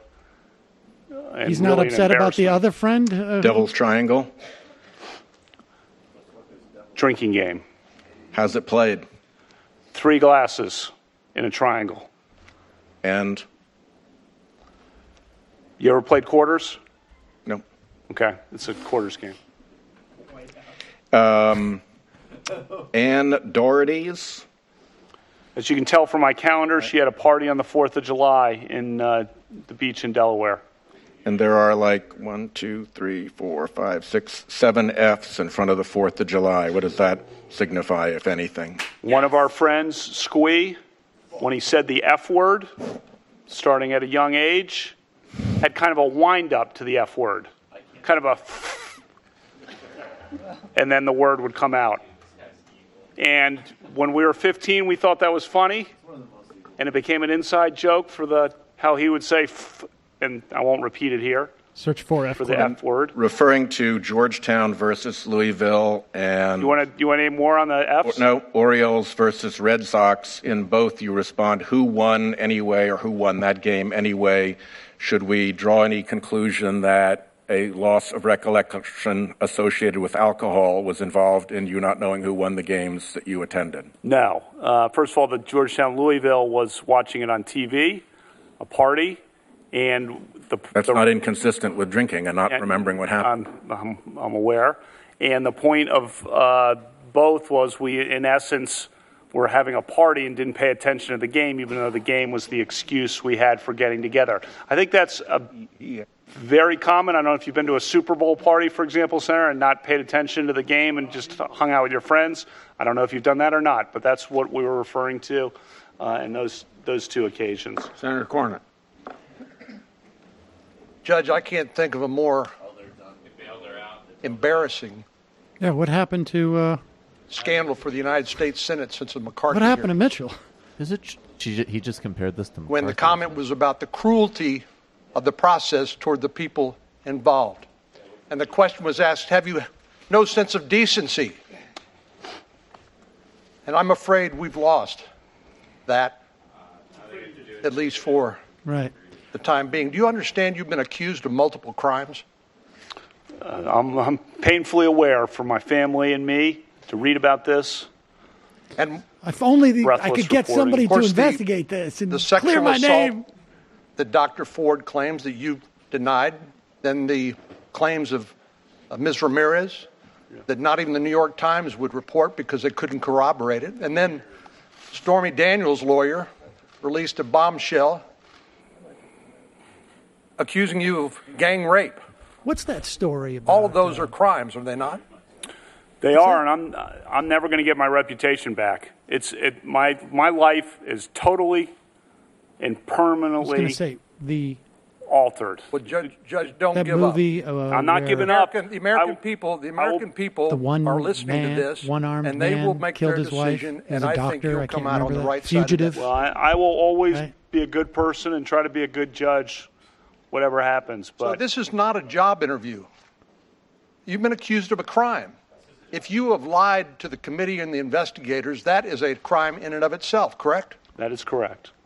So in order to vote against your nomination, we would have to conclude that you are a serial liar. Yeah. And you have exposed yourself to legal jeopardy in your interaction with this committee and the investigators. I love it. Isn't that correct? That's my understanding. You talked in your interview with Martha McCollum the other night about a fair process. Some of my colleagues across the aisle say, well, the burden is not on the accuser because this is a job interview. The burden is on you, but you said you weren't there and it didn't happen. It's impossible for you to prove a negative. So I would just suggest that you have been accused of a crime and that a fair process under the United States Constitution and our notion of fair play means that the people who make an accusation against you have to come forward with some evidence. Isn't that part of a fair process? Yes, sir, Senator. And part of that means that if you're going to make an allegation, there needs to be corroboration. In other words, you're not guilty because somebody makes an accusation against you in this country. We're not a police state. We don't give the government that kind of power. We insist that those charges be proven by competent evidence. And I know we're not in a court. I've told my colleagues if we were in court, half of them would be in contempt of court. But you have been accused of a crime, and I believe fundamental notions of fair play and justice in our constitutional system require that if somebody's going to make that accusation against you, they better call for an investigation. Come forward with some corroboration, not just allegations. How about bringing in some right witnesses? To be angry not just allegations and FBI about requests. The delays in your ability to come here and protect your good name, because in the interim, it just keeps getting worse. It's not Dr. Ford. It's this story that not even the New York Times would report, the allegation of Ms. Ramirez. And then Stormy Daniels' lawyer comes up with this incredible story accusing you of the most sordid and salacious conduct. It's outrageous, and you're right to be angry.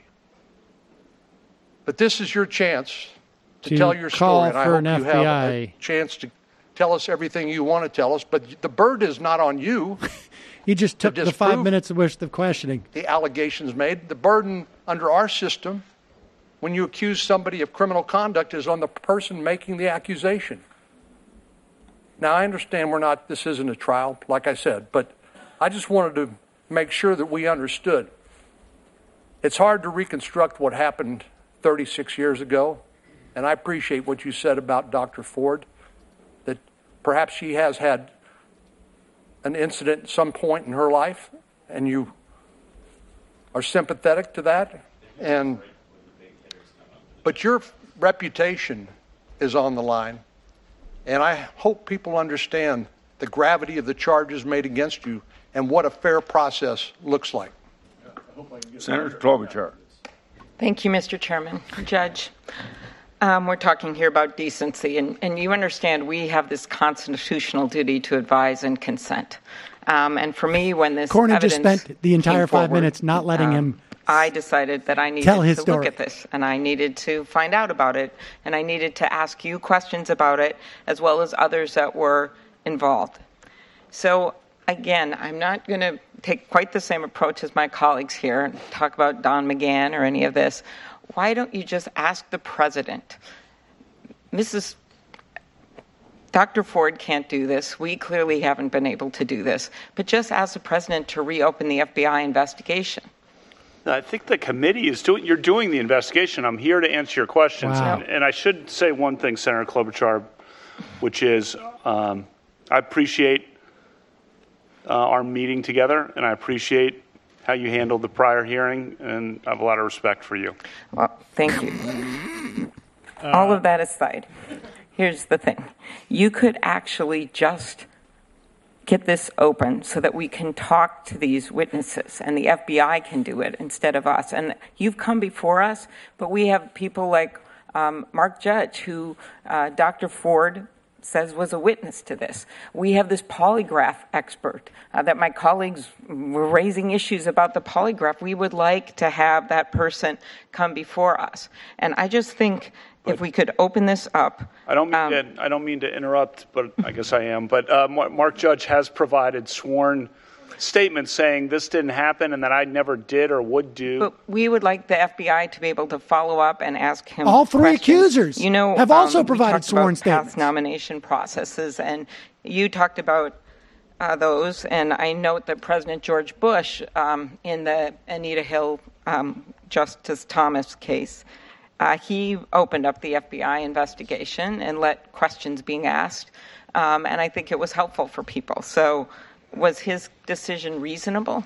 I don't know the circumstances of that. What I know, Senators, the circumstances are that he opened up the investigation so the FBI could ask some questions. That's what he opened up the background check. I'm here to answer questions about my yearbook or about, beer. Okay. And my sports or sports. I was going to make a joke. I'm not going to ask about the yearbook. Varsity track. So most people have done some drinking in high school and college, and many people even struggle with alcoholism and binge drinking. My own dad struggled with alcoholism most of his life, and he got in trouble for it, and there were consequences. He is still in AA at age 90, and he's sober. And in his words, he was pursued by grace, and that's how he got through this. So in your case, you have said here and other places that you never drank so much that you didn't remember what happened. But yet we have heard, not under oath, but we have heard your college roommate say that you did drink frequently. These are in news reports, that you would sometimes be belligerent. Another classmate said it's not credible for you to say you didn't have memory lapses. So drinking is one thing. I actually don't think that's the second quote's correct. On the first quote, if you wanted, I provided some material that's still redacted about the situation with the freshman year roommate, and I don't really want to repeat that in a public hearing. But just so you know, page there 13. were 3 people in a room: Dave White, Jamie Roach, and me. And it was a contentious situation where Jamie did not like Dave White at all. And I mean this. Okay. So Dave White came back from home one weekend, and Jamie Roach had moved all his furniture out into the courtyard. He's maligning his college roommate. Saying his college roommate has a vendetta against him. So drinking is one thing. And there's much more. Look at the redacted portion of what I said. I don't want to repeat that in a public hearing.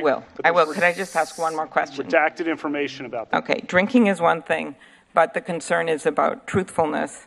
And in your written testimony, you said sometimes you had too many drinks. Was there ever a time when you drank so much that you couldn't remember what happened or part of what happened the night before? No, I remember what happened, and I think you've probably had beers, Senator, and so you're saying there's never been a case where you drank so much that you didn't remember what happened the night before or part of what happened? You're asking about, blackout. I don't know. Have you? I don't know. Have you? What is Could you answer the question, Judge? That's not happened. Is that your answer? Yeah, and I'm curious if you have.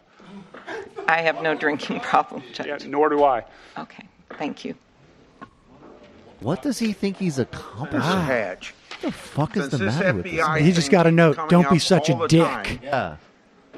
Let's get back to basics. Flash of white First of power, all, Senator. anybody, including any senator that's brought up this issue, could ask for an FBI investigation. What the FBI does is gather information for the White House, then the files sent to the committee for us to make our own evaluations. We're capable of making our own determination about the accuracy of any of those allegations. The FBI has put out a statement over, now I suppose it's a month ago, clearly stating this matter is closed as far as the letter being sent to them, and there is no federal crime to investigate. If Senate Democrats hope for the FBI to draw any conclusions on this matter, I'm going to remind you what Joe Biden said. Now, I said this in my statement, but maybe people aren't listening when I say it. Maybe they won't even hear this. What? Joe Biden, quote, "The next person who refers to an FBI report as being worth anything obviously doesn't understand anything. The FBI explicitly does not in this or any other case reach a conclusion, period. They say, he said, she said, they said, period." So when people wave an FBI report before you or even bring it up now as something prospectively, that wasn't in his quote. Understand they do not reach conclusions. They do not make recommendations. Senator Hack. Mr. Chairman. No, don't take a break. Mr. Chairman. Let me do this. May I say for the record that actually we have asked, you said that nobody's asked the FBI or we could ask the FBI. I actually have, I think others have, and I think that the issue is that part of what an FBI report does is to investigate and seek either corroborating or exculpatory evidence. It's not so much the conclusion that it draws as the breadth of the evidence that is sought out through the investigation and the difference between what somebody might say to an FBI agent when they're being examined and, for instance, Mr. Judge's letter signed by his lawyer sent in. It's just a different thing. Schoolhouse Rock. I believe still that this is the first background investigation in the history of background investigations. Letter is signed by his lawyer? That hasn't been reopened when new credible derogatory information was raised about the subject, about the nominee. So I just didn't want to let the point you made stand without referencing what we had tried to do. Pardon me, but I'll just add to the point you made. The letter was sent to the FBI. The FBI sent it to the White House with a letter saying the case is closed. We're taking a break now. For Senator, we're taking a break now. 15-minute break. So there we are. How many more do we have? I think probably like 3, right? We have yet to hear from Kamala Harris. We have yet to hear from Cory Booker. Is there any more Democrats that Coons and Blumenthal? I mean, is that Joni Ernst in the back? Is that no? Is it? I mean, I think we now have a clear sense of what the strategy is here. Lindsey Graham was effectively killed 5 minutes. John Cornyn effectively killed 5 minutes. They have apparently jettisoned the assistant female, right? The female assistant. They've decided that's not going to happen. We're not going to have the prosecutor. We're not going to bring out the prosecutor for the guy because it's been too emotionally draining for Judge Kavanaugh. To what extent can she just totally Frankly, not do her I job? think they should just keep saying, like, why will you not say investigate the FBI? And phrase that in a myriad of different ways, like Durbin did, that stumped him because he clearly practiced that question. And he had the answer from a couple of different ways, but asking questions like, do you think people looking at this, most people would want the FBI to investigate in this situation? Do you think most people looking at this would say, no, I don't want an FBI investigation? I mean, there's, I think, we'll see. Someone like Kamala Harris, I think, is probably going to be the most likely candidate to ask him those questions that sort of paint him in that box. I mean, because that's when he seems just absolutely the most lacking in veracity. Was right? I mean, Durbin, I thought that was, if There's still obviously the possibility that they'll just still actually push this through. But if there was any type of stick a fork in it moment, I think it's the Durbin Exchange. Yep. When he was just silent, like, why don't you call for one? I'm going to run to the bathroom for 1 second. Use that level of like I put in my yearbook, diarrhea. Yeah, I mean, it's just but it's just the indignation and then being all like just playing all sorts of games about the obvious thing that you could do. And that's where it really just sustains the obviousness of the lies. Speaking of the yearbook, I think there were 3 lies that Kavanaugh prepared to explain his yearbook. Dissident Peasant helps us out with this, at Jeff His Dudeness. 1, boofing isn't farting, it's butt chugging alcohol. I've also heard putting drugs up there. Right. Devil's Triangle isn't a drinking game, it's a male-male female threesome, which I'd also heard. Yeah. And Jeff doesn't mention this one, but the 4th of July. Now, there was a song that came out in 1984, and I'd never heard of this before, if it was like a subcultural thing, but saying that there's something called the 4F Club, and let's see if I can find it here. Basically, like, it has different sort of what the F's mean, but some of it's the mentor song is find 'em, feel 'em, fuck 'em, forget 'em, and there's other like feed 'em was one I saw, and finger 'em. So it gets really sort of that. So sort it wasn't. Thing. It wasn't. Oh no, it was a preamble to saying the F word. I really doubt it's Squee saying f. I doubt it's Squee doing that too. So, I mean, it's just amazing how he's just decided to dig in on these, what I think are lies. I mean... Even on small stuff. You come in thinking, if you're like me, 99%, he's a liar. It goes to, like, as humanly possible, you could have certitude about something that you haven't seen. Yeah. Sam likes beer. Sam likes beer. Hey, I like beer.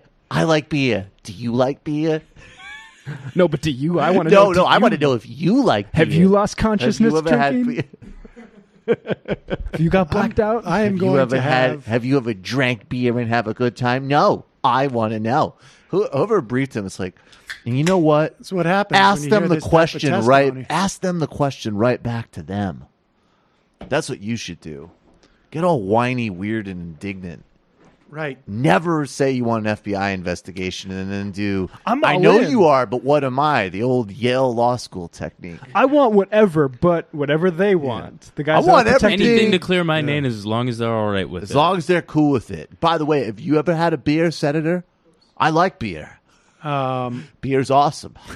Did I drink too much at times? Maybe. But beer's also great. Red flaggy. I'm hoping Kavanaugh just walks away. Liberals don't understand that the deep state is falling and that the pedophile sex traffickers like Jeffrey Epstein are being stopped by President Trump. Hoping to see a headline in a few hours that Kavanaugh was a no-show and has stepped down from consideration. That was obviously an earlier IM. Winky Danu. To answer Hananites a question, he can go to Fox News as a correspondent. What do you do when your name has been so besmirched? Crybaby Kavanaugh, I'm not coming back after the break. Let's see. Peace for me. Yay to my senator, Dick Durbin. Durbin did a great job. Commie libtard. Kavanaugh cries with tongue weirdly pushed against the inside of his cheek. Let's see. Thames Darwin. Sam, I'm still waiting for the I'm rubber, you're glue defense from El Barto. Freedom Poutine. The most damning thing about Kavanaugh is he's closest he's come to admitting he's wrong is saying everyone else drank beer too. That was I still also think the Renate thing is also very important because he gave a different answer than his lawyer did. And it is very strange, the idea that this was an homage to a good friend that never came up after 30 years. We did this silent homage for you. We the guys on the football team liked you so much, and we hid it from you because we were waiting till your 60th birthday. We were waiting till your 60th birthday till we were going to tell you about how we all got together and wrote about you in our little Easter egg in the yearbook for you. We just thought, like, this will be great. She'll be 60. She'll have gone through her midlife crisis. She'll think there's nothing ahead. And then we'll go, bam-o, we loved you so much in high school. Well, she was one that signed that. She was one of the 65, right? Yeah. And it sounds to me, and this is just a complete speculation, but it sounds to me like he actually contacted her and apologized, but said, hey, we're going to go with this public story about what this means. Don't contradict that. I get the sense, actually, no, that my sense is that she was not aware. Well, first of all, she said she was not aware of it. No, I mean subsequent to that. I think subsequent to that, she did not want to really have it discussed publicly because it is quite possible that even if Kavanaugh did not have any type of physical relationship with her, that she had physical relationship with other guys on the football team, and it's not something that she wants to talk about with her kids or her family or whatnot. You just don't know. I mean, people don't want to get involved. I mean, for a lot of these people, they don't care enough about his future on or off the Supreme Court to basically invite this massive disruption of their lives and this massive displacement, where they're in the community, right, with their friends and whatnot. And so that's what we're witnessing, I think. We're witnessing a certain class of people basically not necessarily circling the wagons to protect him, but circling the wagons to protect themselves. And on some level, it's understandable. Again, my best guess is that this guy was around a lot of this stuff, that he did assault Ford in this way, that he had a drinking problem at that time and also a problem like feeling like he was fitting in. There was a movie that Errol Morris, I think, did. Was it Dr. Death? Yes. And it was about a guy who worked with states. I think this is, if my memory serves. The Holocaust denial one? Yes. He worked with states on providing gas for executions. Fred A. Leuchter? Yes. And he made a comment at one point that was picked up by Holocaust deniers that implied that there's no way they could have had these gas chambers in Germany. And he became a hero, and he was so desperate to have like any type of status and a position, in Friends, and some type of that he just went along with it, even though like he sort of said like, well, they misinterpreted what I said. And you get the sense that Kavanaugh is that type of figure as a young guy. And there's nothing in his adult life that really doesn't sort of like contradict that. Maybe later, he becomes a judge and he finally feels like he's his own man, but he's still that guy. That's what's going on. That's my guess. I mean, I don't know. This is a complete shot in the dark. Calling from a 360 area code. Who's this? Where are you calling from? Oh, wait. I don't know if we have sound.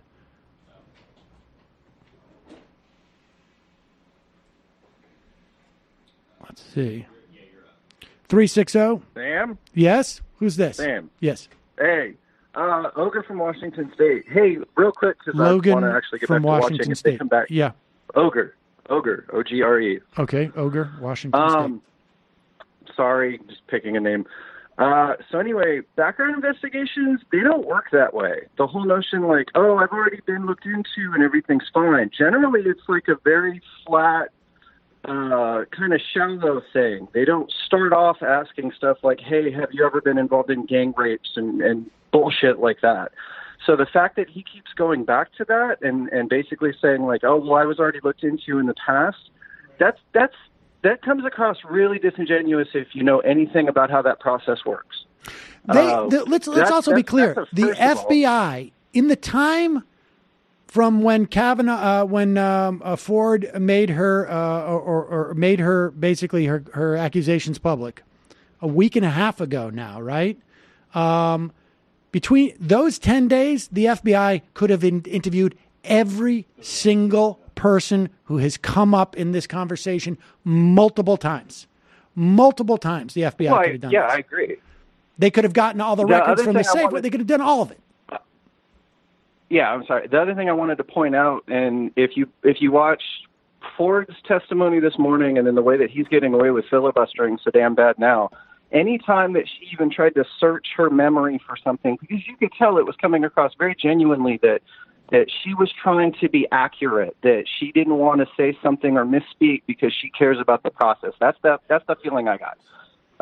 Grassley's ass would immediately, stop the clock, all that bullshit.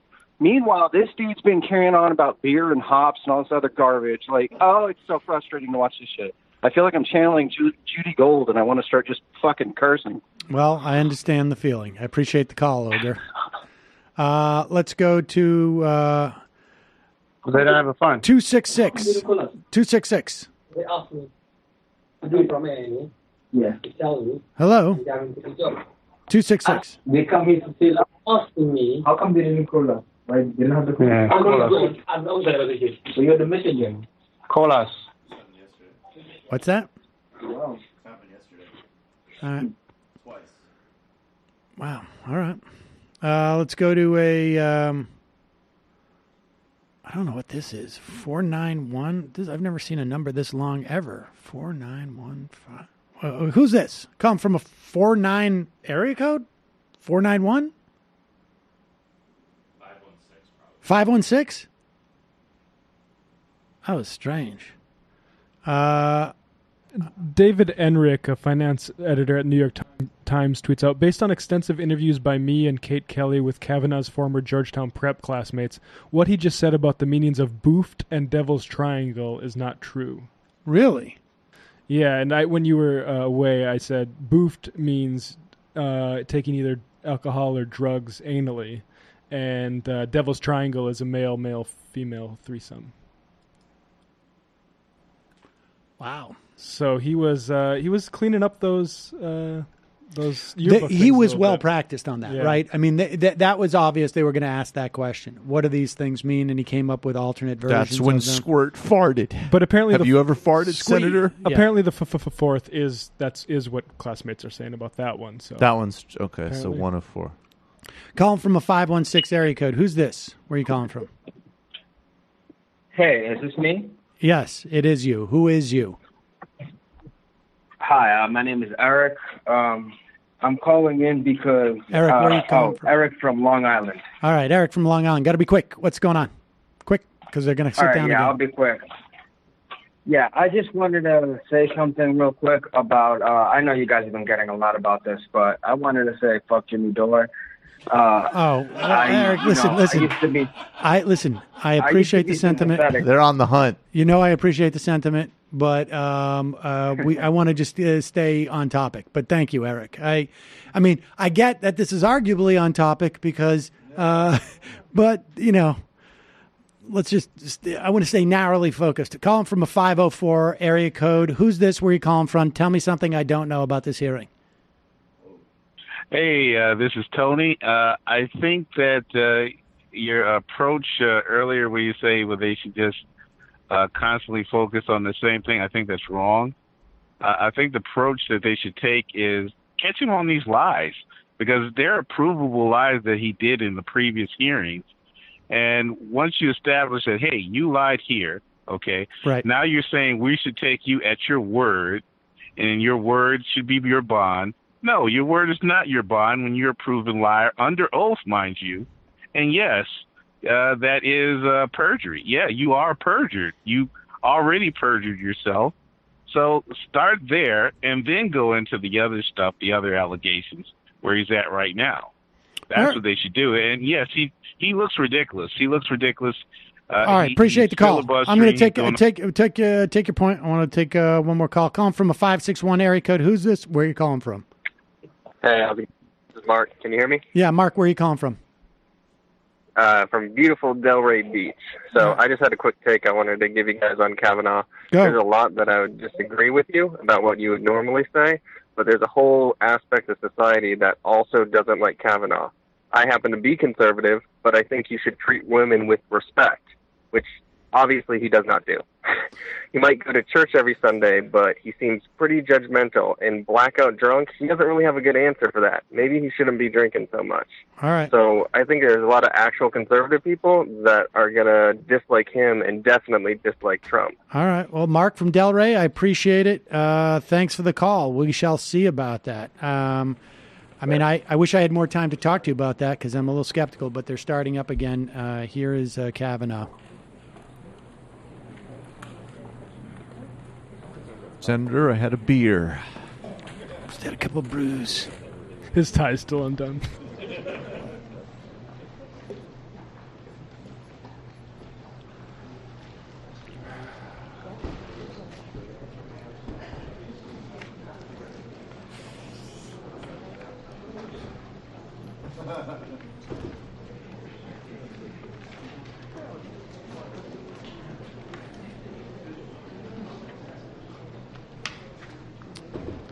Secret notes from Mark Judge.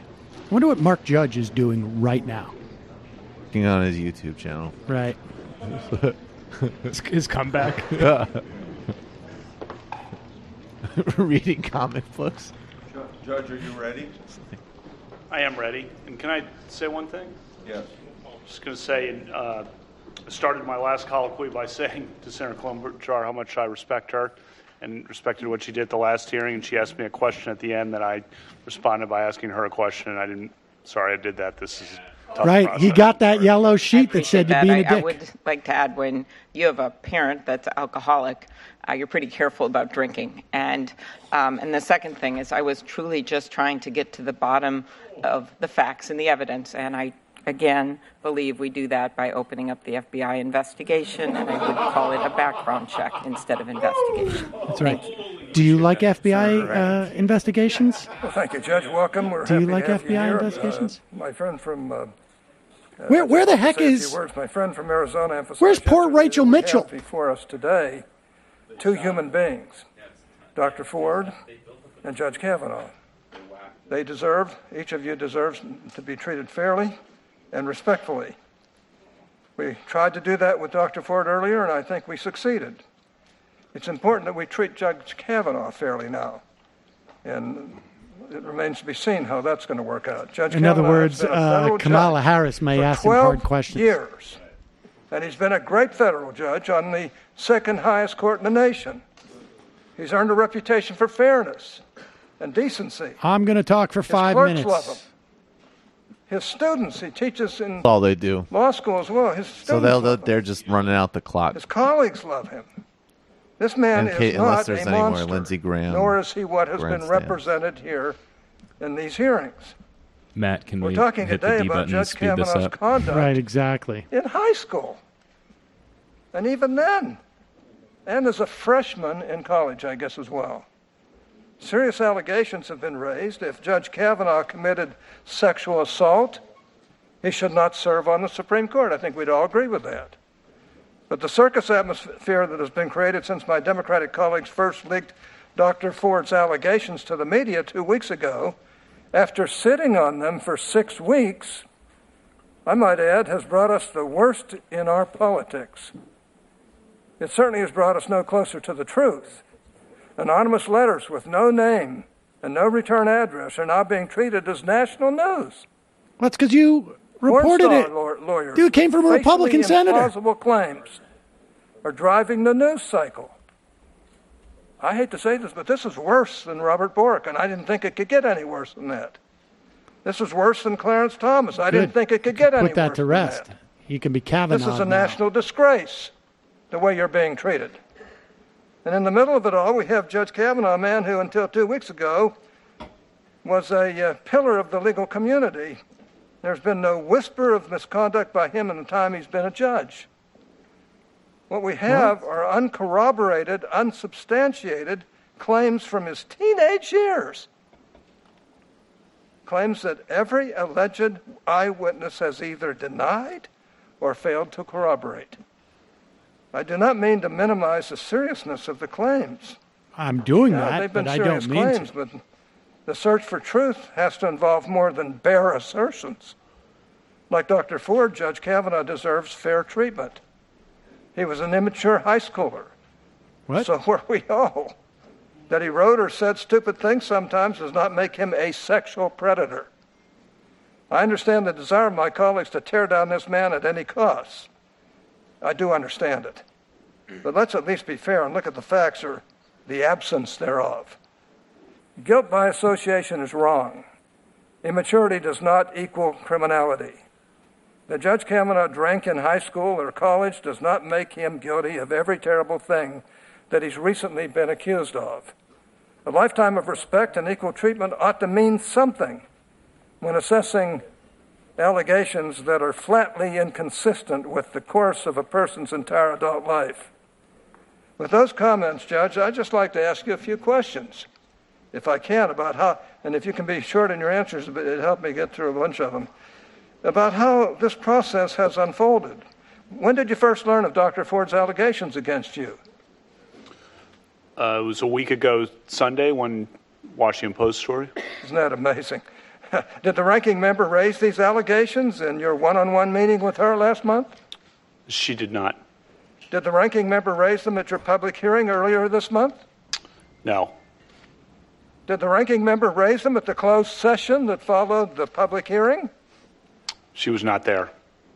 Did the ranking member or any of her colleagues raise them in the 1,300 written questions that were submitted to you following the hearing?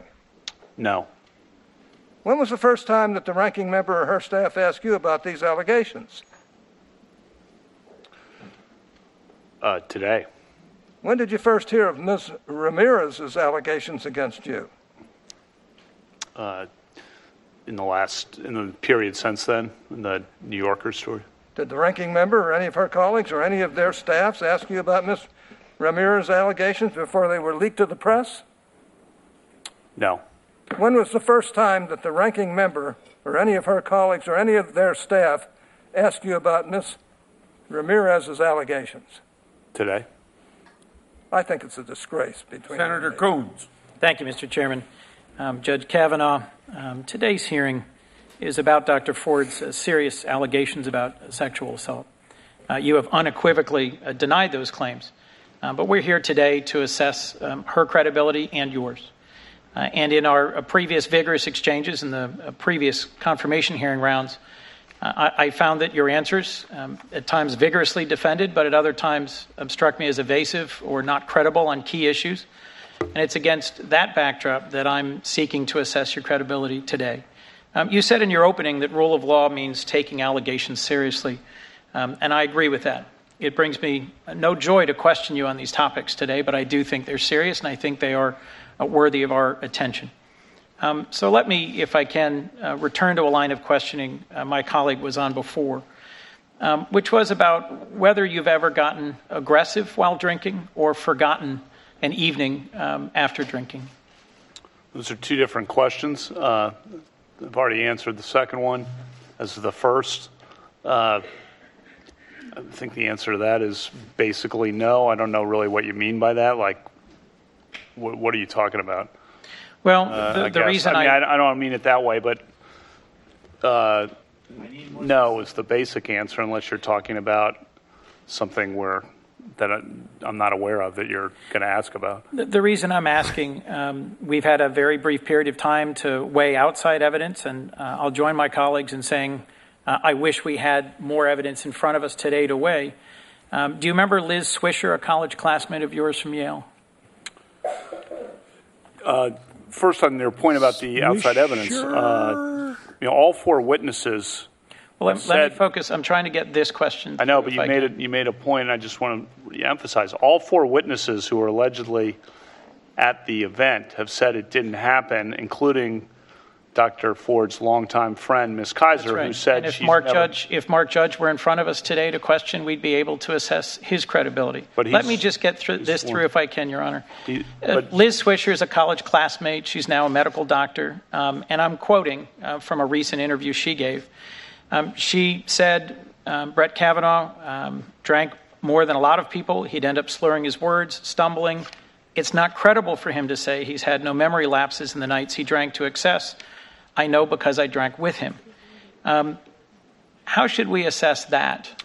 She then goes on, if you kept reading, so I guess he does know her. Can't point to any specific instance like that.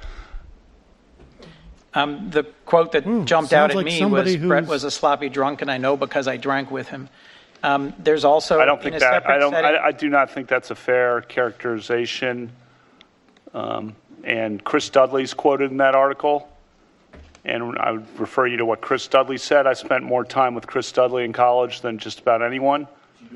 And I'd refer you to what he said. And he'd never say anything about it. In other reporting, as I'm sure you know, a college classmate described you as relatively shy, but said that when you drank, you could be aggressive or even belligerent. And your roommate, as I think you discussed with Senator Klobuchar, said you were frequently drunk. And that roommate, that was freshman year roommate. Yes. And there was contention between him and the third person. There were three of us in a small room, and you should look at what I said in the redacted portion of the transcript about him. And you should assess his credibility with that in mind. Put yourself in our shoes for a moment, if you would, Judge, and I know that's asking a lot of you in this setting. But suppose you'd gone through a process to select someone for an incredibly important job and a position. You had a lot of qualified candidates, and as you're finishing the hiring process, you learn of a credible allegation that, if true, would be disqualifying. Wouldn't you either take a step back and conduct a thorough investigation or move to a different candidate? And why not agree to a 1-week pause to allow the FBI to investigate all these allegations and allow you an opportunity a week from now to have the folks present in front of us for us to assess their credibility and for us to either clear your name or resolve these allegations by moving to a different nominee? All four witnesses who are alleged to be at the event said it didn't happen, including Dr. Ford's longtime friend, Ms. Kaiser, who said that she didn't know me and that she does not recall ever being at a party with me, with or without Dr. Ford. What I've struggled with, Judge Kavanaugh, is the absence of a fair, federal law enforcement-driven, nonpartisan process to question the various people who I think are critical to this. My concern, should you move forward, is what it will do to the credibility of the court and how that may well hang over your service. I understand your concern about this. Senator, my reputation I wish you would join us in calling for an FBI investigation for 1 week to clear or confirm some of these allegations. When you say a week delay, do you know how long the last 10 days have been for us? Were probably an eternity. But in the Judge Thomas confirmation for us, hearing, every day, it was a 4-day delay. Every day, it's been a lifetime. How long did justices serve? And you know, they serve a literal lifetime, and it's been investigated. And all four witnesses say it didn't happen, and they've said it under penalty of felony. And I've produced my calendars, which show accusations were made under penalty of felony. That's important evidence. And you act like, the last 10 days, I asked for a hearing the day after the allegation. Is that right? Hearing versus Before I call on investigation. Senator Lee, I want to emphasize something here, that talking about doing something without enough time. We had 45 days between July 30th and September the 13th, I believe it is, when we could have been investigating this. And in regard to this candidate, if you take the average of 65 to 70 days between the time that a person is announced by the president and the Senate votes on it, is about 65 to 70 days. And here we are at about 85 to 90 days. You got to be close. So there's plenty of time put in on this nomination. Senator Lee. Oh, no, wait a minute. I got one other thing I want to do. Everybody else has been putting letters in the record. I have a letter here from 65 women who knew Judge Kavanaugh between the years 79 and 83, the years he attended Georgetown Prep High School. These women wrote to the committee because they know Judge Kavanaugh and they know that the allegations raised by Dr. Ford are completely, totally inconsistent with his character. These 65 women know him through social events and church. Many have remained close friends with him. Here's what they say, partly quoting the letter. Quote, through the more than 35 years we've known him, Brett has stood out for his friendship, character, and integrity. He has always treated women with decency and respect. That was true in high school, He even did and it secret remains true to homages this day. to us that we In never closing, knew they about. wrote, Judge Kavanaugh, quote, has always been a good person. So without objection, I put it in the record. Senator Lee. Judge Kavanaugh, you've been cooperative at every stage of this investigation, both your background investigation and the investigation conducted by this committee. Is that correct? That's correct, Senator. It's also correct that you yourself do not control the FBI or when it conducts an investigation. You are a nominee. You're not tasked with the job of deciding who, when, whether, You're or how also conducts an not investigation. capable of having an opinion on that. Is that correct? That's correct. But at every moment when either we or prior to the committee taking jurisdiction over it, the FBI has asked you questions, you've been attentive and you've been responsive. Isn't that right? That's correct. Throughout my career. I have colleagues today who have repeatedly asked for an FBI investigation. And there are some ironies in this. Ironies that ascend at least two levels. In the first place, at least one of my colleagues, at least one of them, had access to this information many, many weeks before anyone else did, had the ability, and I believe the moral duty and obligation, to report those facts to the FBI, at which point they could have and would have been investigated by the FBI. And that could have been handled in such a way that didn't turn this into a circus, one that has turned your life upside down and that of your family, and the life of Dr. Ford and her family upside down. I consider this most unfortunate, given that this was entirely within the control of at least one of my Democratic colleagues to do this. The second level of irony here is that while calling repeatedly for an investigation by the FBI, an investigation over which you have no ability to control, by the way, an investigation you have no authority to call for, while calling for an investigation, we're in the middle of a conversation that involves questions to you. And so I ask my Democratic colleagues, if you have questions for Judge Kavanaugh, ask him. He's right here. If that's really what you want is the truth, ask him questions right now. If you have questions of other witnesses, then for the love of all that is sacred and holy, participate in the committee investigations that have been going on, ask him if he likes as you have beer. not been participating, with the committee staff investigating the outside witnesses. If someone really were interested in the truth, this is what they would do. They would participate in the investigation, and when we have a committee investigation, a committee hearing with live witnesses, they would talk about that rather than something else they wish they were having in front of them. If what they want is a search for the truth, then now is their choice. If, on the other hand, what they want to do is delay this until after the election, which at least one of my colleagues on the Democratic side has acknowledged, then that might be what they would do. Finally, I want to point out that there is significant precedent from our former chairman of this committee, Chairman Joe Biden. During the Clarence Thomas hearings nearly 3 decades ago, Chairman Biden made some interesting observations about FBI reports and their role in this process. Here's what he said, quote, "The next person who refers to an FBI report as being worth anything obviously doesn't understand anything. You can't the come FBI up with your own explicitly stuff to does filibuster not, with after in this 5 minutes? or any other case, reach a conclusion, period. Those are his dual periods, not mine. I continue the quote. The reason why we cannot rely on the FBI report, you would not like it if we did, because it is inconclusive. So when It's people wave an supplemental, FBI you report idiot. before you, understand they do not. They Just do not. call for They the do not reach abolishment of the conclusions. FBI at this point. They do It not sounds make, like they don't do as anything. It's just my like a friend points out conjecture more society. accurately, they do not make recommendations. In other words, the role of the FBI is to flag issues, those issues have been flagged. Clearly. Sadly, in this case, Your Honor, they were flagged not as they should have been. FBI not arrested in the me. timing in which they should have been. I just want to say, and therefore they couldn't have been addressed in the manner that would preserve they flagged the RICO charges. It doesn't mean they're fucking true. They were instead held out. They flagged the issues at the bottom big. They don't reach conclusions. Most unfortunate. And for that, on behalf of this committee, I extend to you my most profound sympathies. And my most profound sympathies to Dr. Ford and her family Did as he well. almost say sympathy? Mr. Chairman, since we don't have enough slots for everyone, can I have the last minute of Senator Lee so that Senator Kennedy can be recognized? Judge, we did 38 hours in public with you. Did we have any private hearings with you? Yes. Was that a fun time for you? When senators could ask questions that are awkward or uncomfortable about potential alcoholism, potential gambling addiction, credit card debt, if your buddies floated you money to buy baseball tickets. I'd like Did you to hear enjoy about that time we spent in here late one night? I'd like to hear about that. I'm always happy to cooperate with the committee. That's charitable.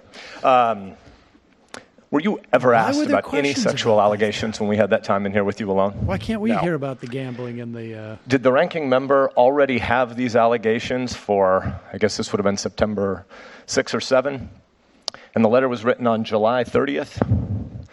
A recommendation was made by the ranking member or her staff to Dr. Ford. And by the way, I think Dr. Ford all have to is feel a like victim, they have to get. and I think she's been through they hell. got a top Lindsay I'm now. very sympathetic to her. Watch and learn. But did the ranking member staff, did we hear today, make a recommendation to hire a lawyer, and she knew all of that? Say hello and yet we had a hearing here with you, for. and That's none right. of these things were asked. But then once the process was closed, once the FBI investigation was closed, once we were done meeting in public and in private, then this was sprung. What is Feinstein saying I about make sure this, I have by the way? dates What's her line? correct, right? She was trying to keep it quiet. From all the time that this evidence Somebody was leaked in it. the hands, recommendations were made to an outside lawyer. You could have handled all this. We could have had this conversation in private in a way that didn't not only do crap to his family, but do all... I yield my time. I yield my time. Now, we all know who the Trying haters to are. see if he could do math about away. 35 days. That was a little bit of a question. Thank you. Push my Thanks, microphone Mr. away Chairman. and finish Good my afternoon, performance. Judge Kavanaugh. As a federal judge, you're aware of the jury instruction, falsus in unibus, falsus in omnibus. Are you not? You're aware of that jury instruction? Yeah, I am. You know what it means? You can translate it for me, Senator. You can do it better than I can. False in one thing, false in everything, meaning in jury instructions that some of us as prosecutors have heard many times, is told a jury that they can disbelieve a witness if they find him to be false in one thing. So the core of why we're here today really is credibility. Let me talk. The core of why we're here is an allegation for which the 4 witnesses present have all said it didn't happen. Let me ask you about Renata Not Dolphin, who lives in Connecticut. She thought these yearbook statements were, quote, horrible, hurtful, and simply untrue, end quote, because Renata alumni clearly implied some boast of sexual conquest. And that's the reason that you apologized to her, correct? That's false, speaking about the yearbook, and she said she and I never had any sexual interaction. So your question is false, and I've addressed that in the opening statement. And so your question is based on a false premise and really does great harm to her. I don't know why you're bringing this up, frankly. Doing great harm to her by even bringing her name up here. Wow. Is really unfortunate. This is not the way. I thought this was when you investigated. Right. In that way, well, implying what you're implying about by a number of your football friends at the time as boasting of sexual conquest. That's the reason that I'm bringing it up. And yeah, no, it's false. You're implying that. Look what you're bringing up right now about her. Look what you're doing. Chairman, I ask that these interruptions not be subtracted from my time. Yeah, ask your question and then She's a great person. She's always been a great person. We never had any sexual interaction. By bringing this up, you're just dragging her through the mud. It's just unnecessary. Who was dragging it through the mud when they put it in the yearbook? No, that was an homage. Thank you, Mr. Chairman. You've made reference, Judge, to a sworn statement, I believe, by Mark Judge to the committee. Is that correct? Why are you bringing that up? Made why are you reference to bringing what that Mark name Judge's up to him? lawyer sent to the committee. He's a writer. It's not a sworn statement, is it? Under penalty of felony? Well, it's a statement signed by his lawyer, Barbara Van Gelder. It is 6 cursory and conclusory sentences. Are you saying that that is a substitute for an investigation by the FBI or some interview by the FBI under oath? Under penalty of felony, he said that this kind of event didn't happen and that I never did or would have done something like that. As a federal judge, you always want the best evidence, don't you? Senator, he has said, and all the witnesses present, look at Ms. Kaiser's statement. She's Dr. Let me move on to another topic. You've testified to this committee. This is good. Why bother? This afternoon. Quote, this whole 2-week effort has been a calculated and orchestrated political hit fueled with apparent pent-up anger about President Trump and the 2016 election, fear that has been unfairly stoked about my judicial record, revenge on behalf of the Clintons, and millions of dollars in money from outside left-wing opposition groups. Is it your testimony that the motivation of the courageous woman who sat where you did just a short time ago was revenge on behalf of a left-wing conspiracy or the Clintons? Senator, I said in my opening statement that she preferred confidentiality, and her confidentiality was destroyed by the actions of this committee. Let me ask you this. Shorter in Kavanaugh, a speech I like that you my gave sexual assault victims to at be Yale, quiet and confidential. You described, quote, falling out of the bus onto the front steps of the Yale Law School at 4:45 a.m. I wasn't describing me. I organized, Senator, let me finish here, please. I organized a third-year end-of-school party for 30 of my classmates to rent a bus to go to Fenway Park in Boston, which was about a 3-hour trip. I bought all the tickets. You and I have discussed that before. I bought all the baseball tickets. I rented the bus. I organized the whole trip. Bought the beer. We went to Fenway Park. Roger Clemens was pitching for the Red Sox. We had a great time. George Brett was playing third base for the Royals. Actually, he was playing left field that night. And we went to the game and got back, and then we went out. It was a great night of friendship. I apologize for interrupting, Judge, but I need to finish the quote before I ask you the question. I wasn't talking about me. Okay, well, the quote ends that you tried to, quote, piece things back together, end quote, to recall what happened that night. Meaning? I know what happened. Well, you... Judge, will you quickly answer your question, and then I'm going to let him answer you. I know what happened that night. I'll finish asking my question. Please, go ahead, but do it quickly. Doesn't that imply to you that you had to piece things back together? You had to ask others what happened that night? No. Okay, you take your time now and answer the question. Piece as in... Definitely not. I know exactly what happened that night. It was a great night of fun. I was so happy that it was great camaraderie. Everyone looks back fondly on the trip to Fenway Park. And then we went out together, a group of classmates, and I know exactly what happened the whole night, and I'm happy. I've rewatched the game. I did this character where I'm an alcoholic. Senator Crapel. Thank you, Mr. Chairman. And Judge Kavanaugh, first, I want to get into this whole question that's been bandied back and forth here almost endlessly today about the FBI investigation process. Because I think I want to follow up a little bit on what Senator Lee and Senator Sass have referenced. There's been a lot of talk here about we need an FBI investigation. In these processes, which you've been through a number of times now when the FBI does a background check with regard to a nomination, could you quickly describe that for us? What does the FBI do? The FBI gathers statements from people who have information. They don't resolve credibility. They gather the information, and the credibility determination is made by the ultimate fact finder, which in this case is the United States Senate. The committee, of course, here has gathered evidence.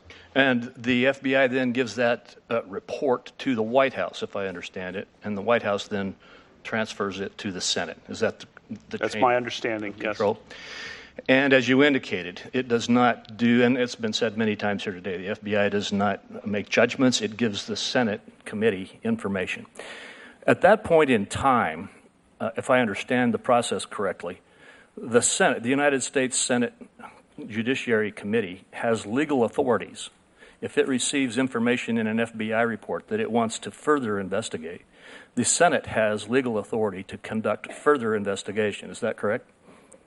That's my understanding. And that is what has been referenced here many times about how some of these witnesses that were identified in the very late information that we received have made statements that are under penalty of felony. That's a felony for lying to the Senate Judiciary Committee. And as I understand, how many times has Kavanaugh lied to the Senate Judiciary Committee, which has authority under law to conduct those kinds of investigations, follows up on the FBI reports to finish out the investigation that it wants with regard to any information that it receives that needs further investigation. Is that your understanding of the process? That's my understanding, Senator. Now, in this case, there's been a lot of talk here today, and if I have time, I'll get into it. It looks like I'll run out of time. But in this case, there's a lot of concern by many that there was not so much an interest in an FBI investigation as there was in delay. I'm not going to get to that unless I have time. I want to talk about what happened in the Senate committee's investigation. Because as I understand it, and this may be more of a question to the chairman, as soon as we received information, which was about 45 days after others on the committee received it, we conducted an investigation. Is that correct, Mr. Chairman? I'm sorry to turn the questioning to you, but we began that legal Senate Judiciary Committee investigation. Yes. And that investigation involved our fully, lawfully enabled investigators to conduct an investigation. And if I understand it correctly, the Democratic members of the committee refused to participate in that investigation. Yes. And so we have conducted the very side are asking that we tell the FBI to do. This committee has the authority to do it, and this committee does it, and this committee has done it.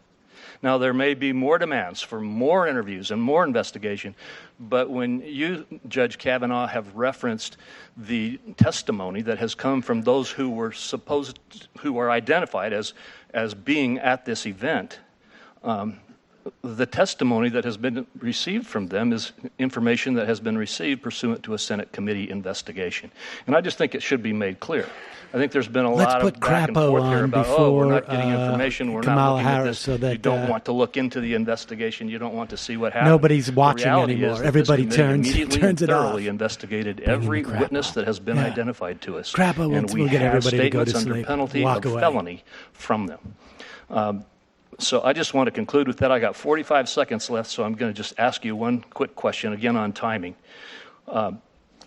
You had a meeting with Senator Feinstein on August 20th? That's my understanding, yeah. Well, I had a meeting, and that's my understanding of the date. Of the date, yes. What was established earlier in testimony here today was that the ranking member's staff helped Dr. Ford to retain the Katz law firm on sometime between July 30th and August 7th. So I just wanted you to clarify one more time. In the meeting that you had 2 weeks or more later, this issue was not raised. How many people? The issue was not raised. All right, thank you. My time huge percentage of people. We'll take a 5-minute break now. Okay, so we got 5 minutes. Then we got another 20 minutes going on. He's taken more breaks, incidentally, than she did. Now, that's because he's also been more emotional. I wonder if that will be noted. He boofs, right? Because maybe he's got some type of gastrointestinal the Ralph. issue. The Ralph? Yeah. Oh, yeah. The boofing is something different. Probably going to go vomit again. They should have asked him, has it been a problem since you've been older? When did that stop? When did you stop vomiting The whole thing about I knew everything that happened that night. I just pretended to. Why does he keep doing that? What sort of culture is he in where he constantly says, "Oh, I'm making these jokes about not remembering where I was last night, but I actually am not a drinker and I'm on the basketball team." Well, he's lying. I mean, that's how you explain that. He's lying because he knows that if he admits that, I mean, it came down to what Blumenthal said, right?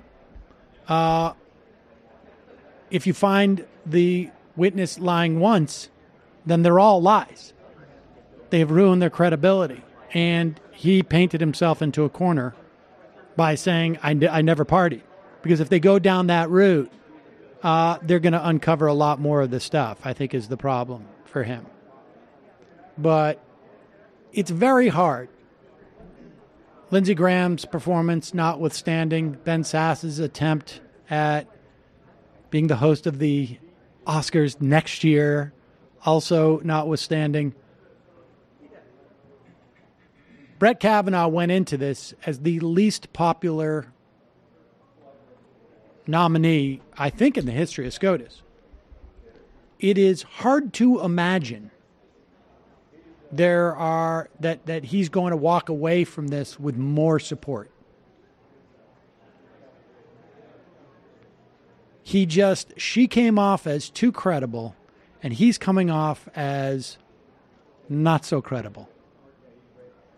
Apparently, the Wikipedia for Devil's Triangle was edited by someone in the House. To say by an IP address that was in the House. A drinking game enjoyed by Brett Kavanaugh. To be honest, like that they said it was a drinking game enjoyed by Brett Kavanaugh makes me think it might be a Democrat staffer. I don't know. Interesting. But all is to say that Devil's whatever is not. Well, how do you know that they did that was their original edit and it wasn't somebody else who added enjoyed by Brett Kavanaugh? Well, the edit all come back in one Wikipedia thing. Okay. We should. Oh, we have yes. Oh my gosh, that's great. Thank you so much. Yeah. Oh my God. Here comes the cavalry. Sit and watch. We have fans of the show who live in the environment here that we work in, the greater environment. This has been, we've been on air for quite a while. We're at 8 hours. 3 hours now for the second one. Broadcasting? Thank you so much. That was very sweet of you. Thank you. Thank you. We are in we got to be in hour 8 now. We started at 10. Well, we did about 4 hours and 20 minutes on the first one. And we're 3 hours now. 3 hours straight. Yeah. All right, let's just keep an eye on that. You can go 8 hours on a record for live. No, dude. You can go 4. You can go 4. We got cut off on the first one. Yeah. We lost the first 15 minutes on the first one. From the first one. Will we ever get that material back? Well, people can listen to it on the podcast. We also have it recorded locally, so we can probably just upload the thing. Let's upload afterwards. that first part. Yeah, let's do that. Not to give Matt more work to do. Stop trying to breeze through this. We may start 10, 15 minutes late tomorrow. I think that's legit. We can poll the fan base, see what they I mean, God knows what we'll have to talk about tomorrow. Let's take a couple of Well, here, let me go to the phones. Calling from a 509 area code. Who's this? Hey, Sam. It's Ronald Reagan. Ronald Reagan. Long time no talk to. Hey, bro. Are you DT? Down to Devil's Triangle? I don't normally pitch for the other team, but you're looking pretty good these days, I'm going to be honest. Well, and if I wasn't putting that out there, if I wasn't newly single, I of course would completely demur. But since I am newly single, let me just say, I'm not going to say no out of hand. That's what I'm talking about. Hey, Real quick, it seems like they're going to have trouble squaring the circle with saying that Dr. Ford is a victim and they feel really bad for her, but also that she's like a lying bitch who's, out to assassinate this guy's reputation and has political motives. Like they kind of want it both ways. They keep saying that they feel really bad for her and she's also a victim here. And, but that's not the story, right? I mean, the story is it's all made up. That was the last question that I think it was Blumenthal was asking. Like, do you think she's part of this grand scheme and cabal? And he sort of dodged it a little. Started talking about baseball, right? Right. Anyways, hey man, have an open mind. Okay, will do. I wasn't sure if he was talking about Kavanaugh or the Devil's Triangle, but I'll try and have a open mind about both. For the sake of, is Kavanaugh not coming back? That would be an odd time. That'd be awesome. Still Mac intro. This is infuriating. Yes, you wrote that an hour and a half ago. Still is. Bahab. Boofing is butt effing, but okay as in boofoo buddy, gay lovers. Okay. I think it's the substance abuse stuff. They're making their way back to the hearing room. Here he is. He's back. Here's his little notebook. Grassley has a snack. Looks like he's eating. I'm good. Senator Roan. Thank you, Mr. Chairman. Judge Kavanaugh. My colleagues on the other side are accusing the Democrats of some sort of political conspiracy, but that's because they want us to distract. They want to distract us from what happened here this morning. And what happened here this morning was that we heard from Dr. Christine Ford, who spoke to us with quiet, raw, emotional power about what happened to her. She said she was 100% certain that it was you who attacked her. And she explained how she came forward, how she struggled with her decision, how she wanted the president to know so that he could make a better choice. So when you and my colleagues on the other side accuse us of ambushing you with false charges, I think we all have to remember Dr. Ford's testimony and her courage. Let me go back to something you just said in your opening. You said you thought at your first hearing the Democrats were an embarrassment. We asked you a lot of questions in those days. And which of our questions do you think were an embarrassment? I asked you about dissents you had written as a judge, an amicus brief you wrote as a lawyer, and your knowledge of sexual harassment and abuse by your close friend and mentor, Alex Kozinski. All valid questions in this setting. They are valid because this is a job interview for one of the most important positions of trust in this country. And earlier you agreed that this process of advice and consent is really a job interview. Certainly not a criminal trial. There's certainly no entitlement for you to be confirmed to the Supreme Court. Ooh. Are credibility, character, and candor of a nominee things for us to consider in your job interview? I think my whole life is subject to consideration. Is that yes? Credibility, character, and candor. Are those specific traits that would be of interest to us as we consider putting you for life on the highest court in the country? Credibility, character, and candor. Of course, and as part of my whole life. Is temperament also an important trait for us to consider? You can't even. For 12 just years, say everyone yes. who's appeared before me on the D.C. Circuit has praised my judicial temperament. That's why I have the unanimous, well-qualified rating from the American Bar Association and all the people who have appeared before you. So you would agree that temperament is also an important factor for Yes, and us to the federal public defender who testified to the committee talked about how I was always open-minded and how I'd ruled in favor of unpopular defendants, how I was fair-minded. I think universally, lawyers who've appeared before the rest of the So the country answer is yes. I am running out of time. We only have 5 minutes, so let me get to something else. In your Fox News interview, you said that you, quote, always treated women with dignity and respect, end quote, and that in high school you never, quote, drank so much that you couldn't remember what happened the night before. Would you say the same thing about your college life? Yes. So I'd like to read you statements from people who knew you in college. Sarah, And can I say Senator one thing? Coons noted that James Roche said, your roommate, although Brett was normally reserved, he was a notably heavy drinker, even by the standards of the time, and he became aggressive and belligerent when he was drunk. So is your former college roommate lying? I would refer you to what I said in the sealed or redacted portion about his relationship with the other two roommates, and I'm going to leave it at that. I will say, Senator, you're asking about college. I got into Yale Law School. That's the top number A's. one law school Drinkers in the country. I had no never connections there. I got there by busting my tail in I feel college. insulted as a Georgetown graduate. Excuse me? Go on. I'm sorry. It's ranked number one. That doesn't mean it's number one. And, in college, two things. A, I studied. I was in cross-campus library every night. And B, I played basketball for the junior varsity. I tried out for the varsity.